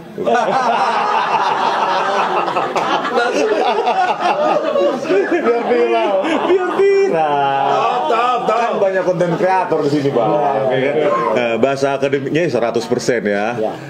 Bahasa viralnya YouTube-nya 11.000 triliun % biar dari kantong kiri ya. Iya. Kantong kanan gitu kan.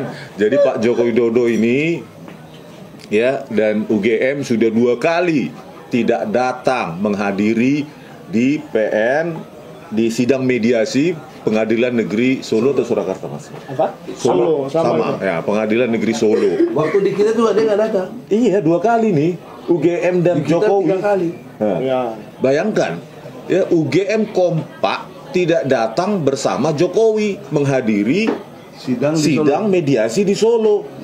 Seharusnya kan kalau memang dia punya ijazah, semua dokumen ya terkait studi mereka, studinya dia, ya datang saja gitu. Nah ini kan semakin menguatkan statement saya kan Bang, 11.000 triliun %. Jadi bukan sekedar itu Bos, dia melecehkan pengadilan. Dia itu melecehkan ya Bang ya. Iya, proses mediasi itu kan proses peradilan juga ya Bang. Contempt of court. Gitu loh. Jadi semakin tidak datang Pak Jokowi, maka statement saya semakin mengerucut. Makin benar persentase orang yang percaya Rismond dan Roy Suryo dan Bu Tifa akan semakin besar. Mungkin nanti yang tersisa percaya Pak Joko Widodo tinggal bazirnya. Ya, kalau itu 11.000 triliun % percaya ya. Gitu, pasti itu. Karena orang benar kan tidak mau capek-capek membayar lawyer, pergi capek-capek melapor, itu kan capek. Tinggal tunjukkan capek ini uji keluar biaya Pak. Dari Solo ke Jakarta ya. Uji semua kan gitu. Terus ya itu terkait Pak Jokowi. Yang kedua, nah ada perdebatan dari Pak Roy Suryo di Liputan 6 ya, SCTV maupun di Kompas TV itu mengisyaratkan ya bahwa ijazah SD sampai S1 yang diklaim dibawa itu hanya diperlihatkan pada petugas ya. Betul. Ya, petugas begitu ya. Terus memang kemampuan petugas itu setelah melihat langsung tahu itu asli kan nggak begitu. Terus katanya dibawa pulang. Nanti kalau diminta lagi, saya datang lagi, dibawa lagi, ditunjukkan lagi, harusnya kan ditinggal. Harusnya kan ditinggal. Bagaimana mereka menguji forensik kalau nggak ditinggal? Mungkin Pak Joko Widodo tidak percaya sama polisi itu. Bukan, mungkin jangan-jangan nanti ditaruh di polisi terus ijazahnya dipalsu gitu. Bukan lah. Mungkin ya karena ijazahnya palsu, pura-pura aja dibawa gitu. Singkatnya keras. Pelajaran yang sempurna kalau ke SPKT itu menyangkut pembuktian ya itu biasanya harus ditinggal, tidak boleh dibawa kembali dan tidak ada lagi bahasa karena jadi alat bukti. Karena itu jadi alat bukti ke arah bukti, jadi harus ditinggal. Harus ditinggal ya. Iya. Terus ada lagi satu statement yang membuat saya tercengang ya. Karena saya sendiri melihat di perpustakaan Fakultas Kehutanan UGM itu bahwa skripsi Joko Widodo itu tidak ada nama maupun tanda tangan dosen penguji. Tetapi kemarin sama si Kasmojo bukan pembimbingnya itu Bang. Kasmujo. Nah, tetapi di SCTV kemarin ketika debat dengan Pak Roy, Yakub Hasibuan mengatakan lembar pengesahannya ada. Dosen penguji. Nah ini perlu Bang. Dari mana itu lembar pengesahan skripsi itu untuk dosen penguji? Padahal pada saat pertemuan 15 April kemarin, kedua wakil rektor tersebut mengatakan tidak ada. Kenapa sih Yakobus bisa bilang ada? Nah, repro lagi bang, menipu lagi dan menipu lagi dan menipu lagi. UGM kan sudah berapa kali kita dapati. Berarti si Yakob ikut nipu dong. Saya nggak tahu. Turut serta. Turut serta. Pasal 55 dia. Wow. Ya kan bang? Iya. Nah, di wakil rektor sudah menyatakan tidak ada. Berarti kita pertanyakan dari mana mereka repro itu. Kita uji juga tanda tangan. Nanti uji forensiknya kan banyak bang. Uji teknologi, tinta, kertas, belum lagi pattern, ya. Belum lagi kalau kita sewa nanoteknologi itu mungkin selesai 1 hari itu Pak Jokowi harus langsung dipenjara ke Nusa Kambangan itu supaya tidak memengaruhi lagi pejabat-pejabat lainnya. Kalau ada istilah karbon apa tuh karbon? Uji karbon. Uji karbon itu untuk analisa usia. Usia kertas. Usia kertas bang. Oke. Tapi yang paling apa bang? Yang paling exactly saya kira uji usia tinta dan jenis tinta bang. Tapi menurut info katanya tahun 2018 dia baru dibikin ijazah. Itu gimana? Itu diupload di ETD-nya. Ya, ada, itu ya? metadatanya yang diupload oleh seseorang di Electronic Thesis and Dissertation. Jadi diupload 2018. Ya, nanti detailnya ada tuh. Detailnya ada. Dia terbuat dari apa? Udah punya rantum. Bukan scan. Ada, ya. Makanya hati-hati UGM. Itu belum semua saya keluarkan. Ya, selama ini. Top. Jadi UGM pesan saya ya. Inilah kan tanda-tanda kalian terus menipu ya, ingin menjadi keset kakinya Jokowi. Kalian tidak berani datang ke Pengadilan Negeri Surakarta karena sekarang kalian seperti tisu untuk mencebok Jokowi, kotorannya Jokowi. Sadis betul tisu. Loh, kan kita dapati berapa kali mereka memalsukan dokumen, Bang. Ada satu nama dosen pembimbing, 2 tanda tangan berbeda. Tanda tangannya beda. Gitu loh. Kira-kira disogok berapa ya UGM? 11.000 triliun. Jika Bang Rismon, jika kemudian UGM melihat adanya muncul ya isu di permukaan adanya ijazah yang tidak sesuai dengan yang dikeluarkan oleh UGM. Jika di kemudian hari UGM memperbarui bahwa ijazah itu adalah produk UGM asli nih, dikeluarkan yang baru, apakah bisa dideteksi dengan tadi yang dibilang ELA dan lain-lain bahwa itu ijazah pengeluaran terbaru gitu? Kalau UGM merilis resmi ya Bang, kalau UGM merilis resmi maksudnya memang kertasnya UGM gitu. Kertas UGM ya. Tetapi baru gitu ya. Baru. Ya asli tapi palsu. Karena usia kertas kan bisa dapat, usia tinta juga dapat. Dan usia teknologi. Kan kemarin kita sudah ya nanti di pengadilan. Ya kalau UGM masih belum minta maaf dan Jokowi ya belum minta maaf di pengadilan nanti kita dan buka. Mengaku. Kemarin anak-anak saja sudah bisa mencocokkan lembar pengesahan skripsi itu pakai Photoshop atau Corel Draw itu. Udah bisa dicocokkan itu sesuai itu Times New Roman yang belum ada saat itu. Mungkin apalagi saya pakai program font. Mungkin senjatanya disimpan aja Bang untuk di pengadilan. Itu di YouTube atau di TikTok. Anak-anak saja sudah bisa mencocokkan itu. Anak-anak loh. Betul. 9192 diketik. Jadi Pak Jokowi tidak ada lagi ruang bagi Anda untuk bermanuver kecuali menggunakan tangannya Listio Sigit Prabowo. Ya betul. Gitu loh. Lebih baik minta maaf. Bisa jadi Profesor Egy ngasih maaf, iya Pak? Iya Pak. Sebagai sesama muslim diajarkan menurut Ali Imran ayat 134 maafkan kesalahan orang.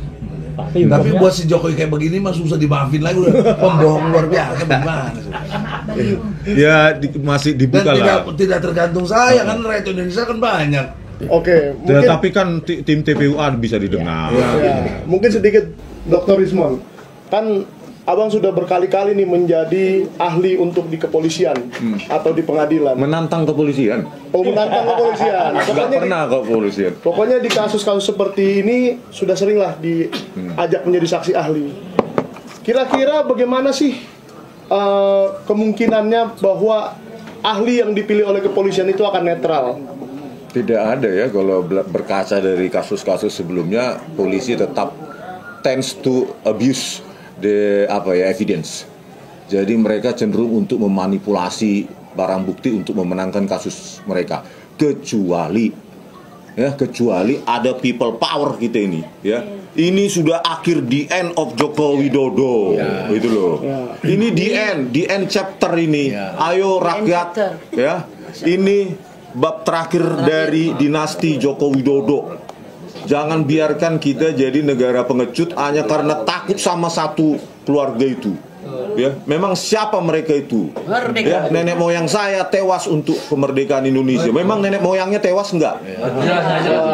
Belum tahu saya. Belum tahu kan?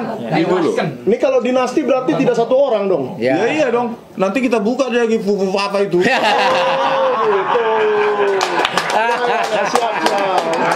Jadi UGM ya. Jadi kesimpulannya Gibran jilid kedua.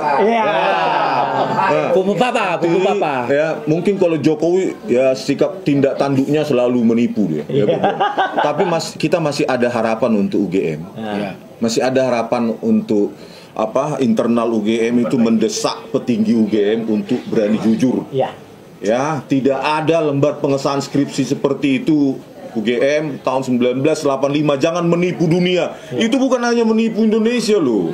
Ya, betul. Mereka menipu dunia. Menipu peradaban. Menipu peradaban.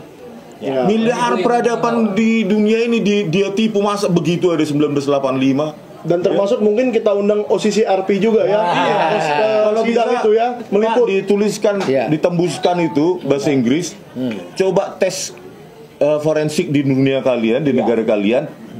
Ini ijazah ini produk tahun berapa ini gitu. Oke. Jadi tidak seperti orang-orang yang menuduh katanya Dr. Rismond ini yang mengada-ada katanya.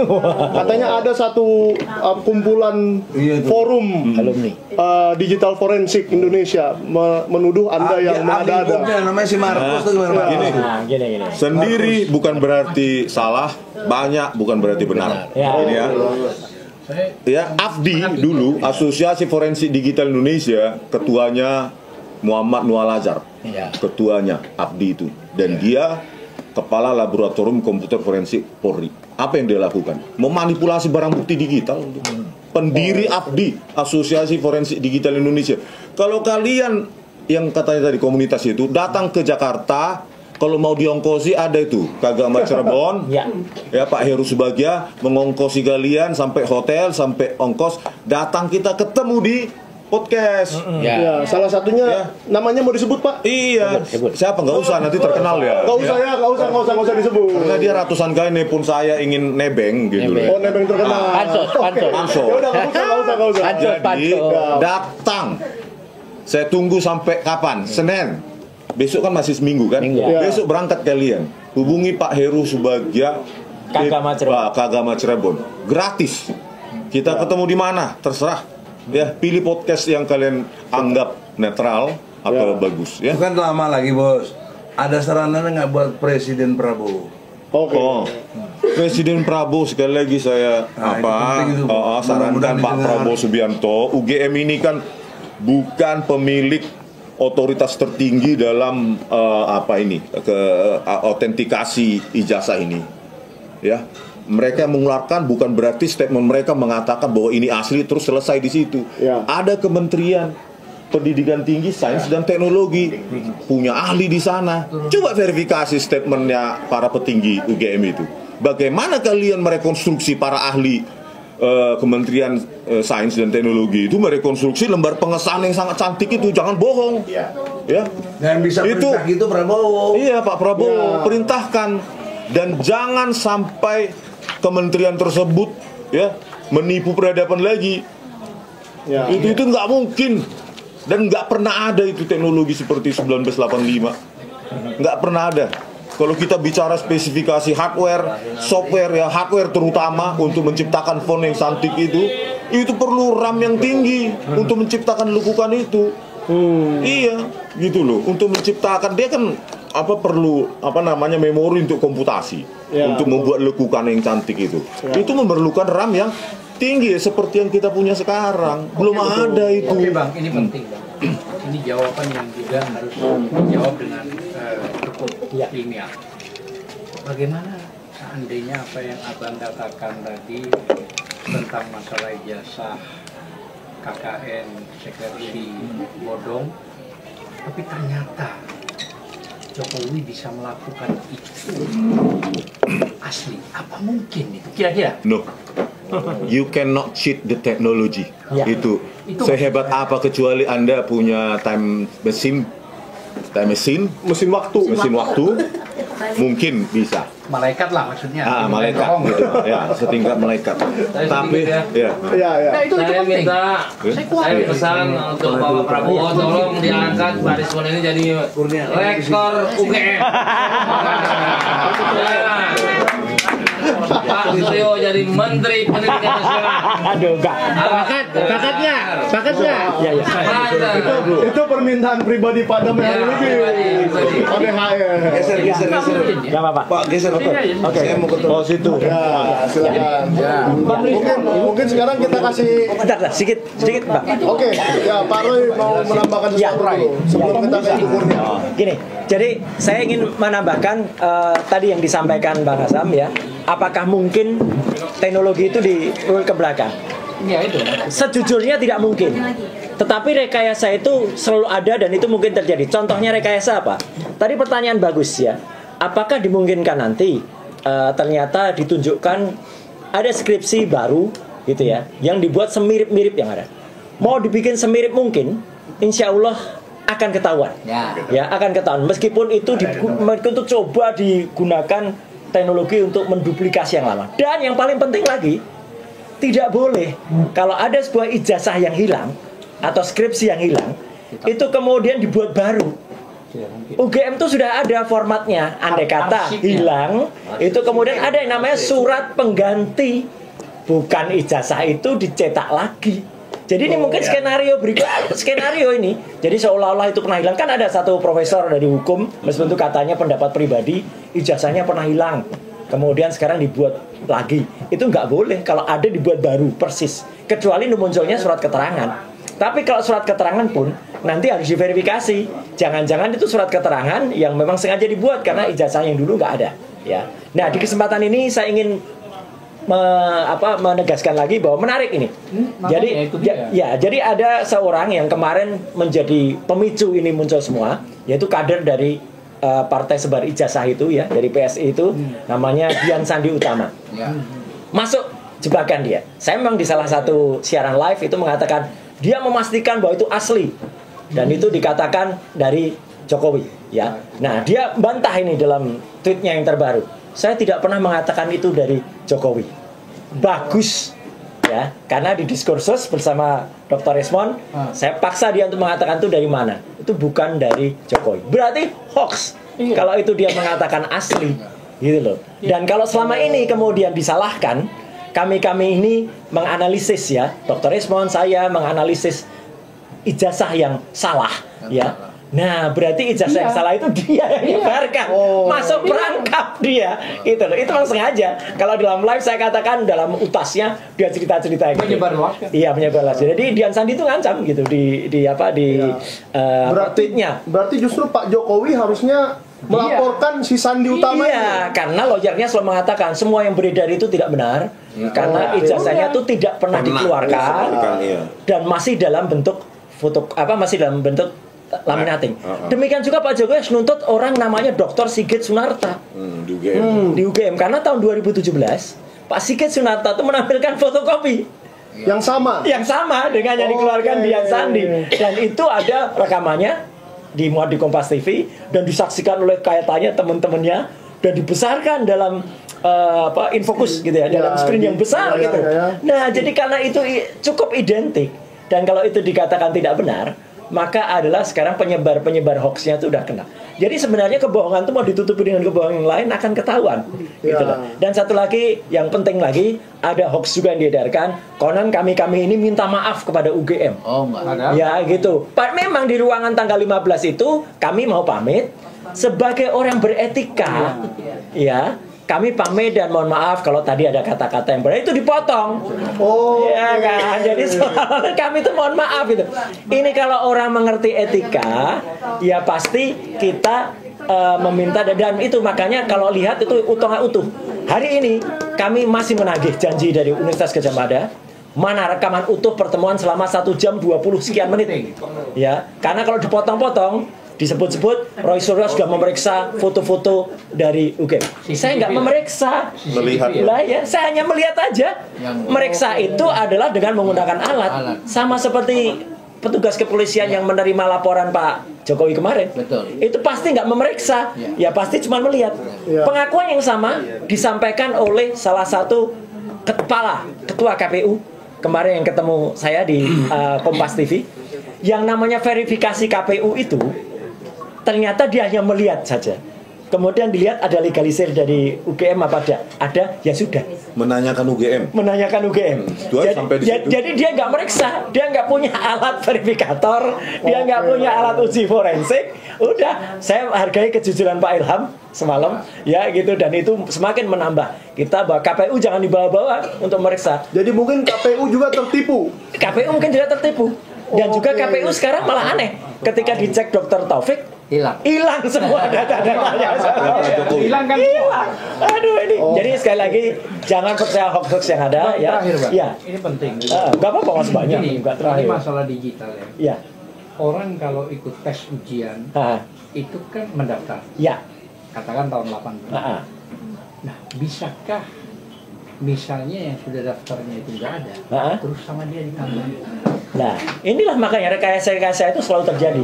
Kalau tidak melihat lembarannya utuh, kemudian kita periksa ya, bukan hanya file digital, tapi ada kertasnya betul, ya, kita periksa, baru kita mungkin nanti bisa menganalisis di tahun itu. Jangan hanya percaya potong-potongan. Kan banyaknya tuh cropping tertulis di situ Fakultas Kehutanan UGM. Kalau itu lembar besar, menariknya apa?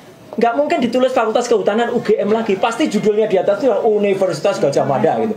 Masa di bawahnya masih ditulis UGM lagi gitu. Jadi itu kan potongan-potongan sebenarnya dari tipu-tipu sedikit itu aja. Jadi potongan gitu aja pasti akan ketahuan. Jadi sekali lagi sangat bisa ketahuan. Dan sekali lagi yang Dr. Rismond sudah lakukan, yang saya lakukan itu kami memegang yang namanya primary evidence. Bukti primer yang namanya skripsi, ya, skripsi itu udah lihat. Analoginya sederhana.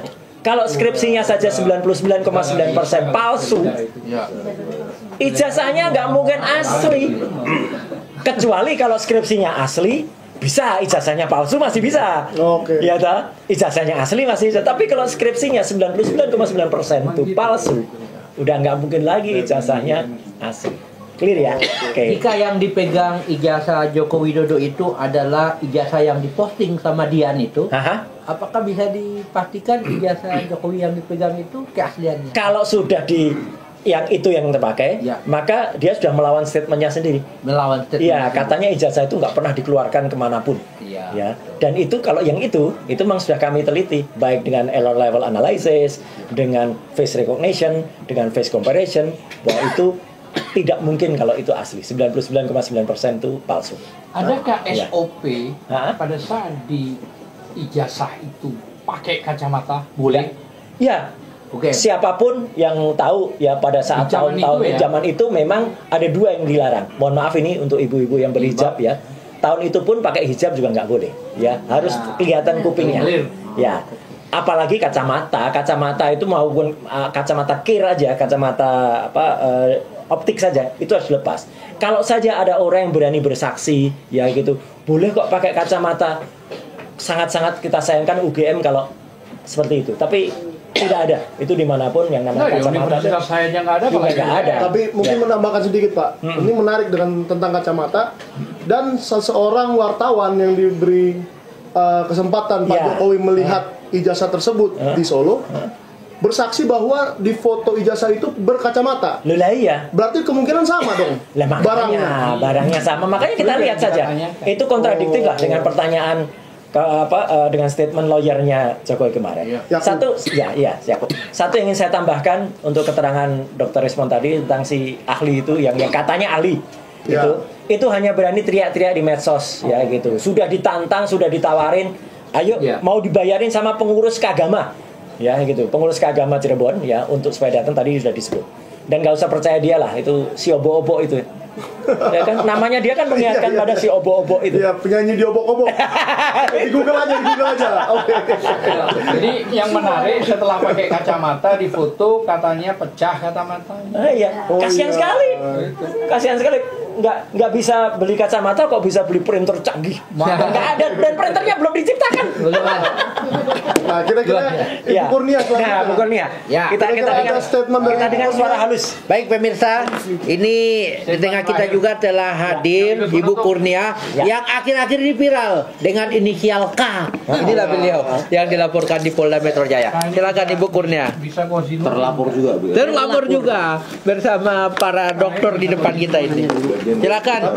Tapi Ibu yakin inisial K itu Ibu? Tidak ada yang lain kecuali kunyuk misalnya kan. Oke. Sebong. Pasti saya. Nggak ada yang lain di TPUA ya? Dipakai di mana, Bang? Jadi di TPUA inisial K itu adalah Ibu Kurnia. Mata saya ini kurang bagus. Nggak apa-apa dipegang aja, Bu. Kan gitu ya? Pegang aja. Ini meja aja. Ini nggak apa-apa. Atau di situ nggak apa-apa. Gitu aja. Saya kalau khawatir kalau kepleset kesan. Oh iya. Ya oke.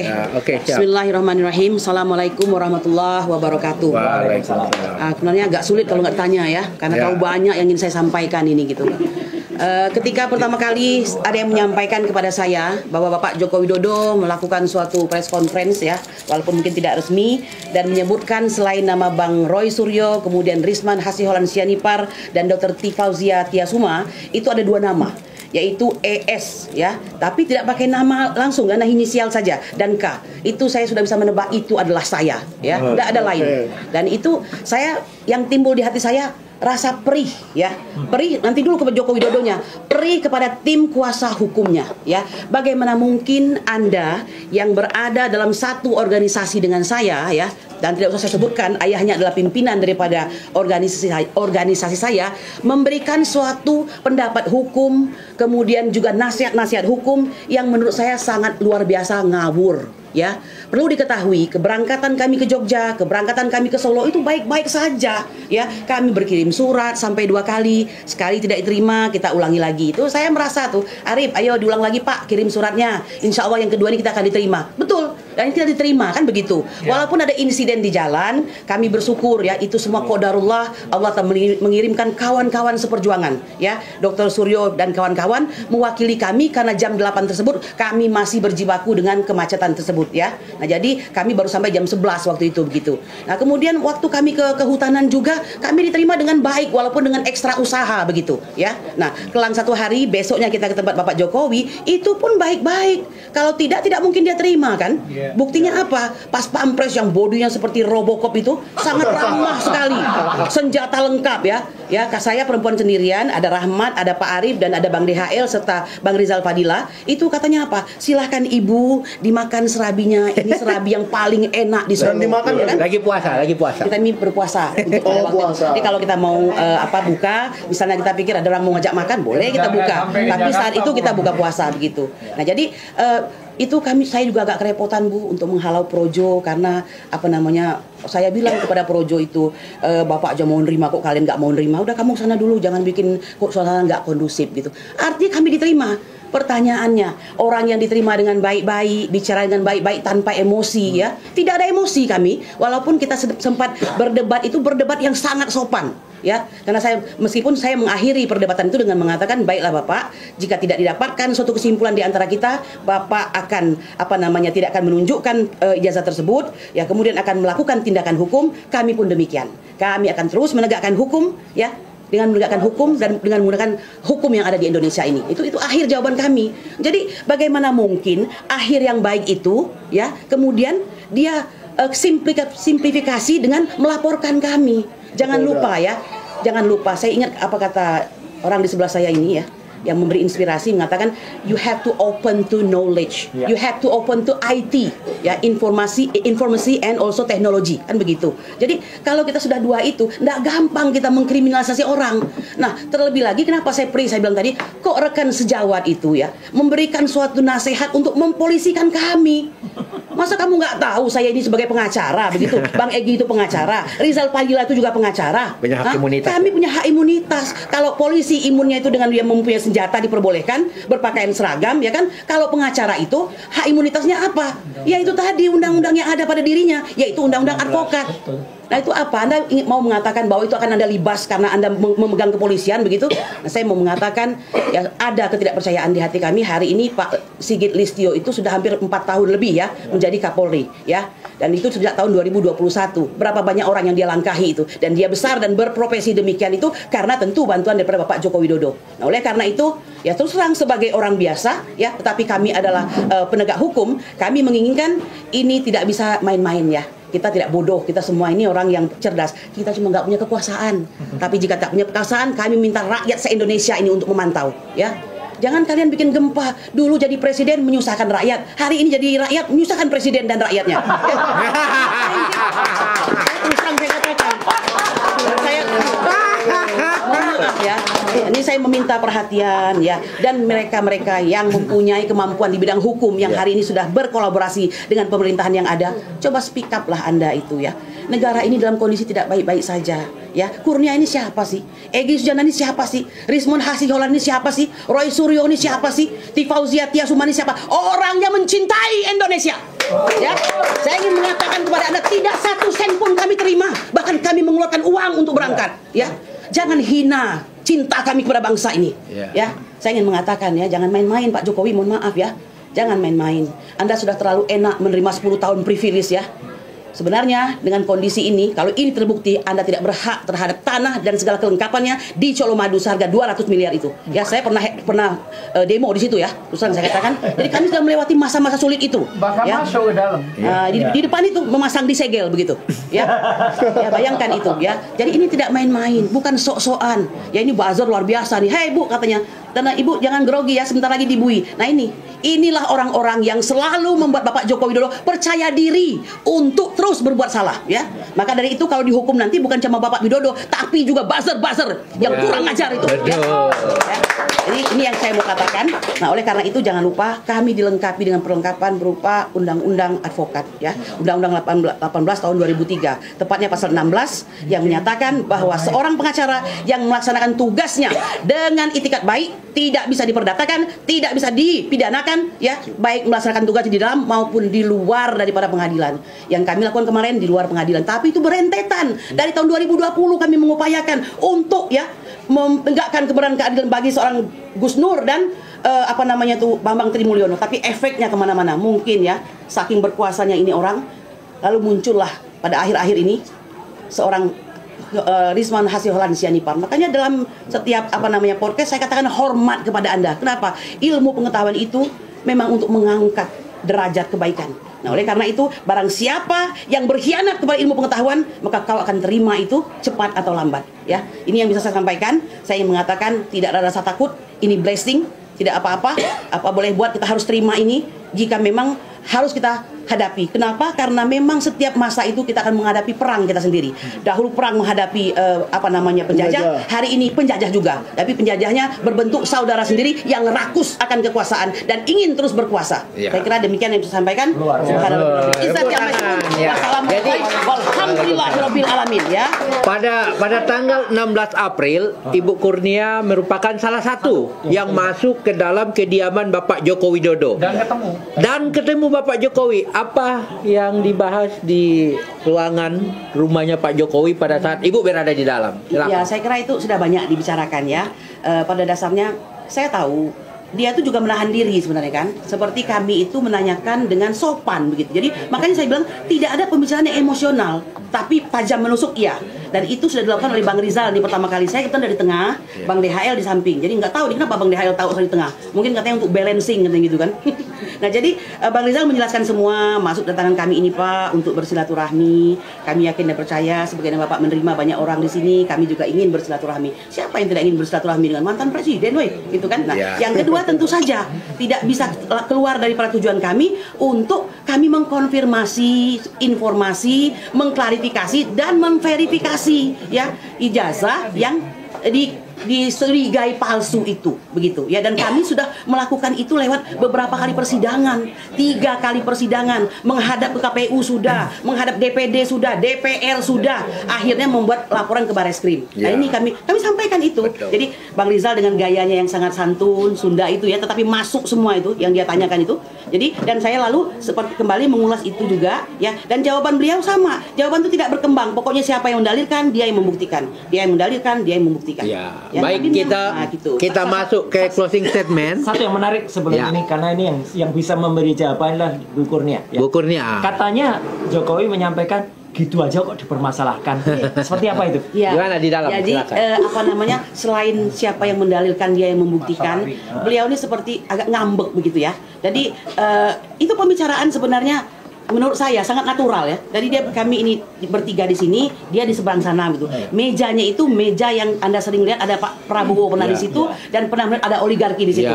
Ya, yang membedakan tuh banyak dinding-dinding, di setiap dinding tuh ada pas pampres. Tapi dia tidak secara nyata menampakkan badannya, hanya ngintip dikit-dikit gitu kan. Bahaya nggak nih keadaan, aman nggak, mungkin begitu barangkali kan. Padahal apa bahayanya seorang wanita seperti saya ini, Bang Rizal yang sudah ya masih tampan sih tapi kakek kan. Bang DHL juga kan rambutnya memutih, sudah kakek-kakek juga kan. Nggak ada bahayanya, nggak ada bahayanya begitu. Nah jadi dia bilang begini ya, ijazah S1 aja kok dipermasalahkan, kecuali S2 enggak gitu ya bahasanya dia.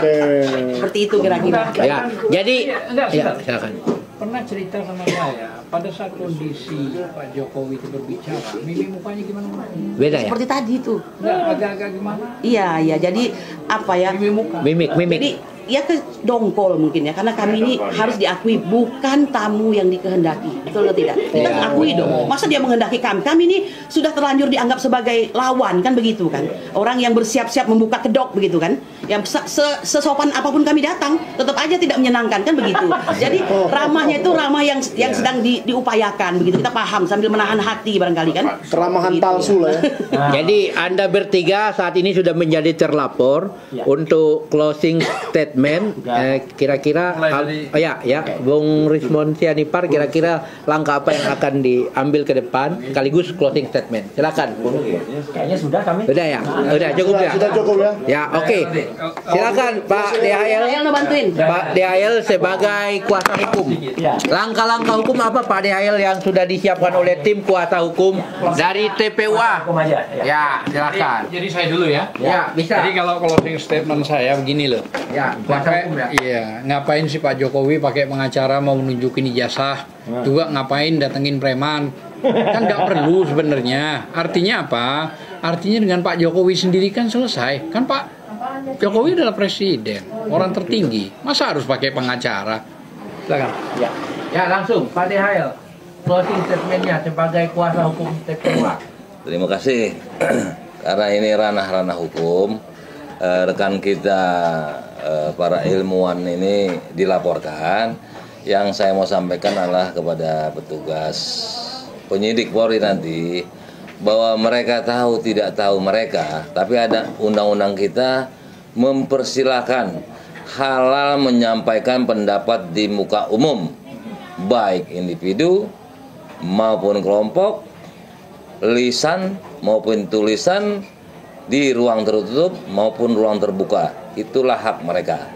Dan hak peran serta masyarakat ini itu ada di dalam semua undang-undang di negara Republik Indonesia.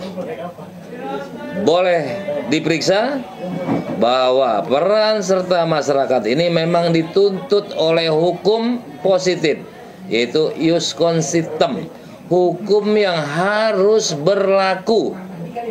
Kemarin kebetulan saya diperiksa di Bareskrim, saya ditanyakan hak saya sebutkan hak saya ada di semua undang-undang. Saya mau contohkan 3 undang-undang. Undang-undang informasi publik saya sebutkan pasalnya. Undang-undang Polri saya contohkan di pasal 9, 13, 42, 43 Undang Polri.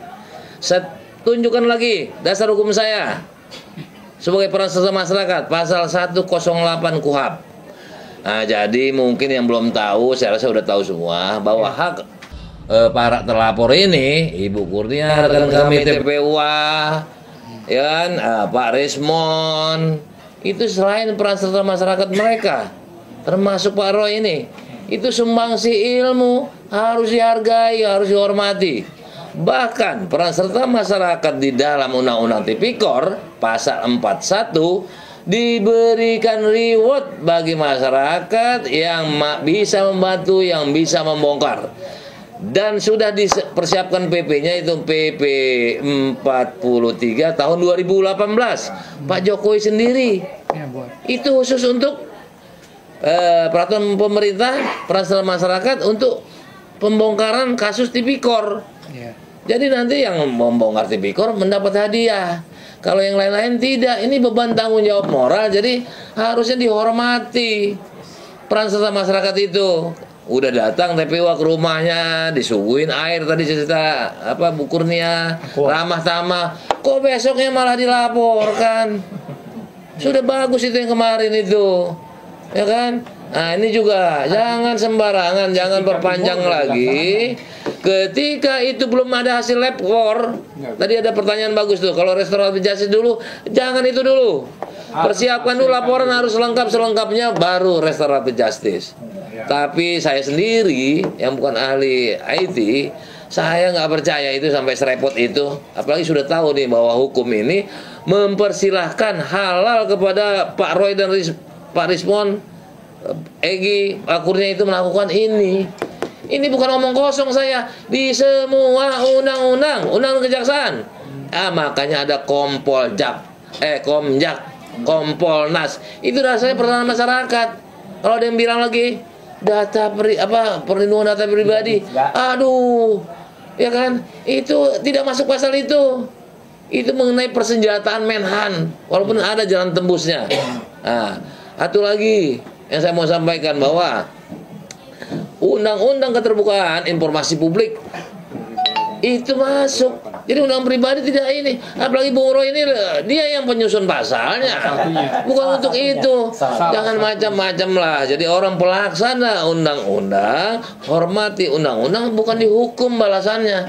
Bukan dilaporkan. Ini negara mau jadi negara apa? Kalau hukumnya diperintahkan kepada masyarakat, anggaplah ini Roy CS telah melaksanakan amanah undang-undang. Kok mau ditangkap? Kok mau dipenjara risikonya? Coba dengar perhatian gini lagi, ya. Justru yang diperhatikan itulah yang dipersoalkan oleh mereka secara ilmiah. Ingat, ilmu sejarah nanti akan menentukan bahwa Indonesia ini kemana ke depannya. Ini sudah cacatan hitam negara ini. Betul kan? Ini adalah bagiannya. Karena sejarah itu adalah bagian daripada pengetahuan. Sedangkan ilmu pengetahuan itu tidak boleh bohong, bisa sesat ke depannya. Yang bajingan bisa jadi pahlawan, yang pahlawan bisa jadi bajingan. Itulah kalau sejarah ilmu pengetahuan dibohongi. Demikian mudah-mudahan para penyidik tidak menyentuh mereka, haram menyentuh mereka. Demikian, wassalamualaikum warahmatullahi wabarakatuh. Ya, untuk terakhir ini penting karena tidak disinggung sama sekali mulai tadi. Saya lupa. Jadi gini. Kan ada tadi laporan itu pasal 27A. Kalau 27A dilaporkan ITE, itu harus dibuktikan dulu pencemaran nama baiknya. Baru masuk di situ. Kalau itu tidak bisa dibuktikan, tidak bisa. Lebih gila lagi. Dicantumkan pasal 32 ITE yang ancaman pidananya 8 tahun. Ini kan diselundupkan, dipaksa ini sama pasal 35 yang ancaman pidananya 12 tahun. Yang itu intinya menambah, ya kan, adanya proses ITE. Padahal ini ilmiah, tidak ada hubungan dengan menambah dan mengurangi, ya kan, betul? Ilmiah ini. Nah ini diselundupkan pasal ini. Mulai tadi soalnya nggak disinggung ya. Pasal 32 8 tahun ancamannya ITE, pasal 35 12 tahun. Dan ini yang akan mau diterapkan, ini kejahatan loh, jangan main-main loh. Barang siapa yang menjerat tapi tidak ada bukti yang mendukung, itu sebuah kejahatan. Saya kira itu aja. Terima kasih. Jadi gini, saya tutup sekali lagi begini. Saya sebentar ya. Jadi begini, ini kesimpulan. Apapun pasalnya tidak punya kewenangan, nggak boleh dipanggil, nggak boleh dituduh, karena dasar mereka adalah dasar hukum. Perbuatan mereka ini perbuatan melaksanakan hukum, perintah hukum. Jadi nggak perlu dikupas pasal kalau menurut saya. Semua pasal apapun tidak pantas untuk digunakan kepada seorang Roysuryo CS. Demikian. Karena dia mengamalkan ilmunya, melaksanakan undang-undang. Nggak perlu dikupas pasal-pasal itu. Pasal tai kucing. Assalamualaikum warahmatullahi wabarakatuh. Dimanapun Anda berada, perlu kita sampaikan perkembangan terkini bahwa laporan dari TPUA, Tim Pembela Ulama dan Aktivis di Bareskrim Mabes Polri, pada hari Selasa besok itu sudah ada ya anggota pengurus dari TPUA yang dipanggil oleh Bareskrim. Jadi sudah ada lebih dari 14 bukti terkait dugaan ijazah palsu yang dilayangkan di Mabes Polri, dalam hal ini Bareskrim.